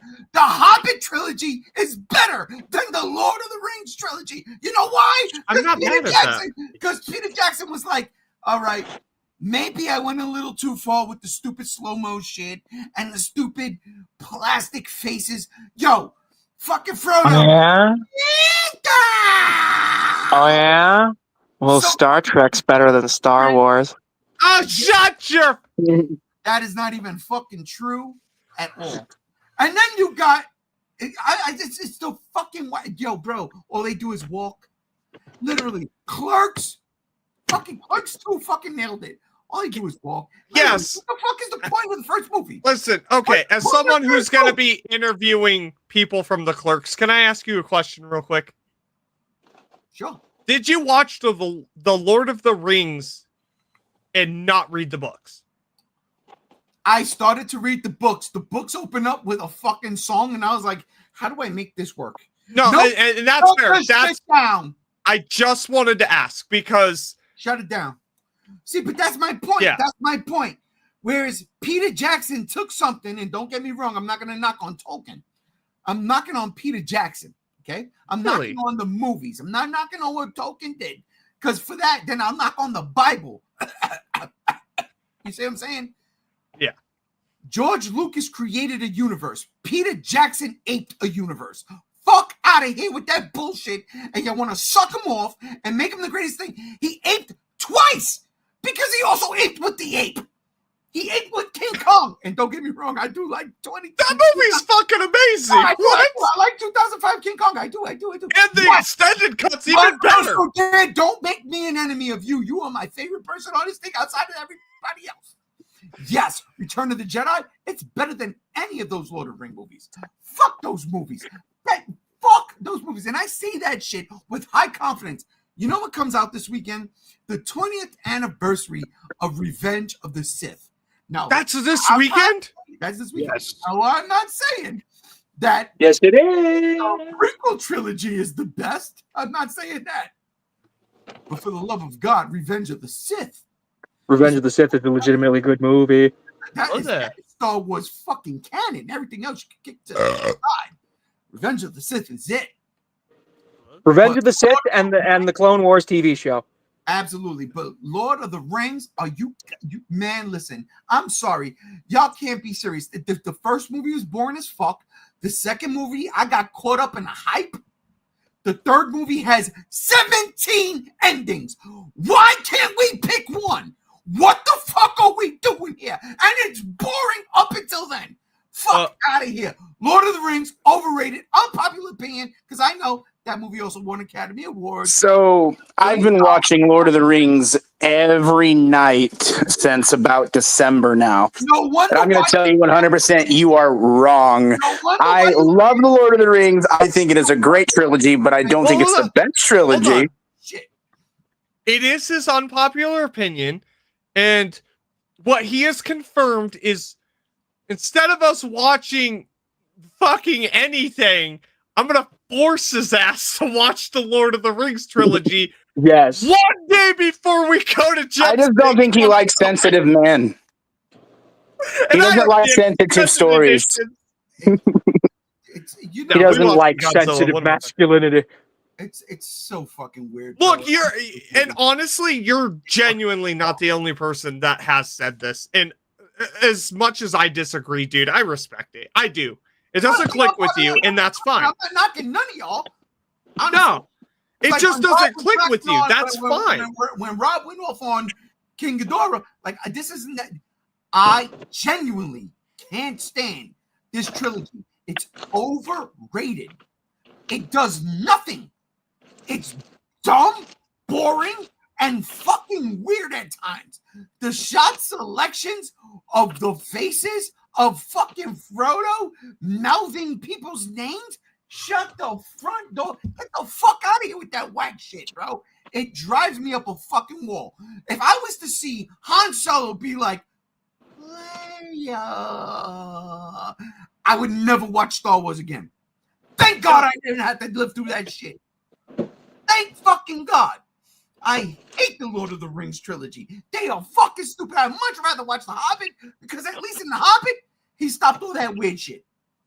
He just And the Hobbit has a cool dragon in Smaug. There is a cool dragon in Smaug. It is, yeah. All right. So real quick, MonsterVerse Rodan. Well, actually, we'll start with Spider-Man. Says Revenge of the Sith. Oh, that one. Yes. Revenge of the Sith is pure Kino. I will be seeing that tomorrow. Woo! I spaced it, and now I don't have time. I know, we fucked up. MonsterVerse Rodan comes in and says, no, you're too high. Yeah, okay, good. Rob's relationship with Dorat Ghidra makes me laugh whenever it's brought up. Because it's fucking lame and fucking bullshit. Listen, And it doesn't make any chronological sense. Yeah. It's not even chronologically. You It's made my Godzilla's turn, God arch nemesis damn it. into a fucking Furby reject toy, and you're supposed to expect me to be afraid of that stiff motherfucker? That's Get the what I fuck feel off. about Lord of the Rings. That's what I like. Ghidorah, and then Ghidorah was better with a pubic hair fucking mane, and I'm sorry. That's how Listen. I feel about Lord of the Rings. You got this fucking little bum-ass hobbit with the fucking wide eyes, always fucking frightened at anything. Shadow, frightened. Fucking Sam, frightened. Fucking everything, frightened. Oh, what the? Shut the... And he fucking saves the day. He saves the day. Get the fuck out of here with that listen. bullshit. Steven Eric? comes in. Fuck outta Steven here. comes in and says, Star Wars beats Star Trek, not next gen. All day. Listen, there's only No, one next gen's fucking phenomenal, dude. There's only one Star Trek movie. I'm talking about the TV show, bro. Come on. There ain't no next Star Wars gen. TV shows. We're not talking about Andor season 2 that I'm never gonna watch. That's Star Wars. I just said. That's what I said. No Star Wars TV show. We ain't talking about the Acolyte. Nobody watches that. Well, to be fair, I watched Wrath it. of Khan was good, and that's the only Star Trek movie I've seen. That's the best one. Period. Dude, it's so fucking good. I watched it at Yo House for the first time, and you fell asleep, and I'm sitting there, I'm like, oh my god, this movie's so good. Hey, JR, what happened? Why did I fall asleep? The magical cooler. Dude, those Miller Lights, All right. they were spawning. Literally. JR, It's like there was a wizard. it is your turn. What is your unpopular opinion? I'm going to piss everyone off here in chat. I'm going to piss the entire panel off. And then we're going to end it because as soon as I say it, I'm taking off my headphones and I'm fucking leaving. Because I know the backlash I'm going to get. He's dropping the Okay. mic. I am dropping the fucking mic. Ladies and gentlemen, Ghost not only sucks. Oh, fucking Ghost! You It's my turn! motherfucker. It's my fucking turn! Ghost is goth emo Bon Jovi. They suck ass! Metallica! The bottom of the barrel is better than them! Ghost sucks! Fuck y'all! I'm out! Well, thank God he's out because he's absolutely wrong. Because that new album dropped today, as well as some Super 7 merch for that album, and that album's fucking awesome. I've been listening to that new record for 3 days now. And it's fucking awesome. There's some great songs on that record. I have no stake in this, unfortunately. I've been talking to Rob since I got home where I could actually listen to the album. There's maybe 2 songs I don't like on the album, but I didn't hate. I did not hate. My favorite is Mark of Evil right now, and I like Missilus Amelia or something like that. Bro, that's a fire fucking track. And when Ray messaged me, it's just like track 7 just started, and holy shit, Rocket Love, right? Love Rockets. Fucking love rocket. Like, you know what I love about that album? It encapsulates such a part of the fucking 80s and brings it into the modern day in such a way that doesn't feel like they're copying off of nostalgia. That's what I love so much about that album, because they do Journey. The first track is a fucking Ghost Journey song. That's what it exactly sounded like. Even my buddies and I were like, it sounds like fucking Journey. What's that song? Cause it's not over yet. Bro, all day, every fucking day.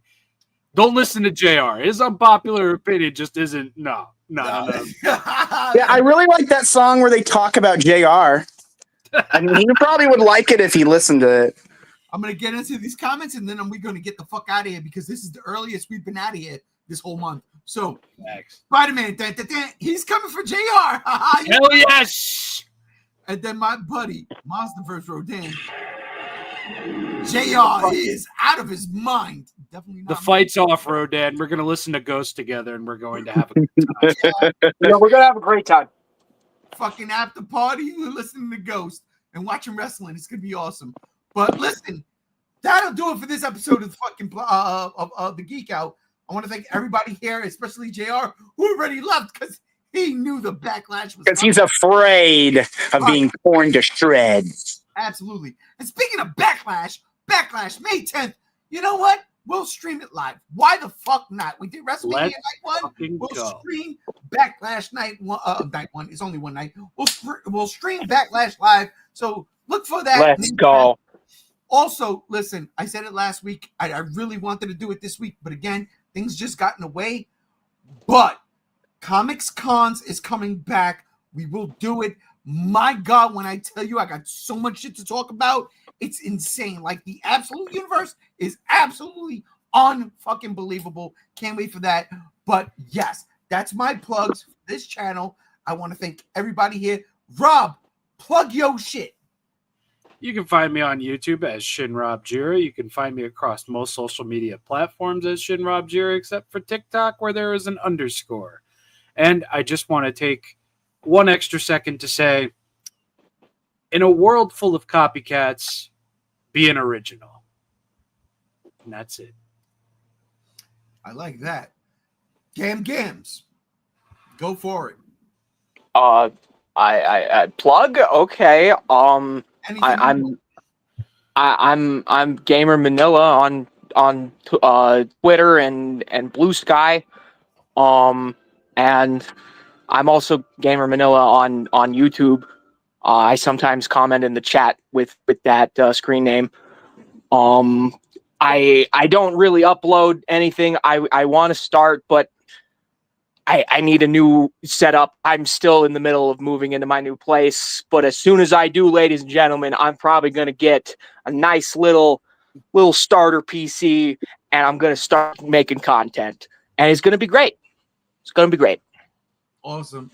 Before we leave, Steve goes, good podcast, guys. Thank you, Steve. I love you. I miss you, man. Thank you, Steve. And Brother Chase, thank you. Yep. Absolutely. Thank you guys for having me. It's been great hanging out with you guys. And yeah, that'll do it for this episode of the Geek Out. Listen, I am G1, and ladies and gentlemen, we'll see you next week, hopefully Wednesday for Comic Cons. If not, we'll definitely be back here next Friday. Every Friday is how it goes. This was a fun one. Unpopular opinion. Fuck Lord of the Rings.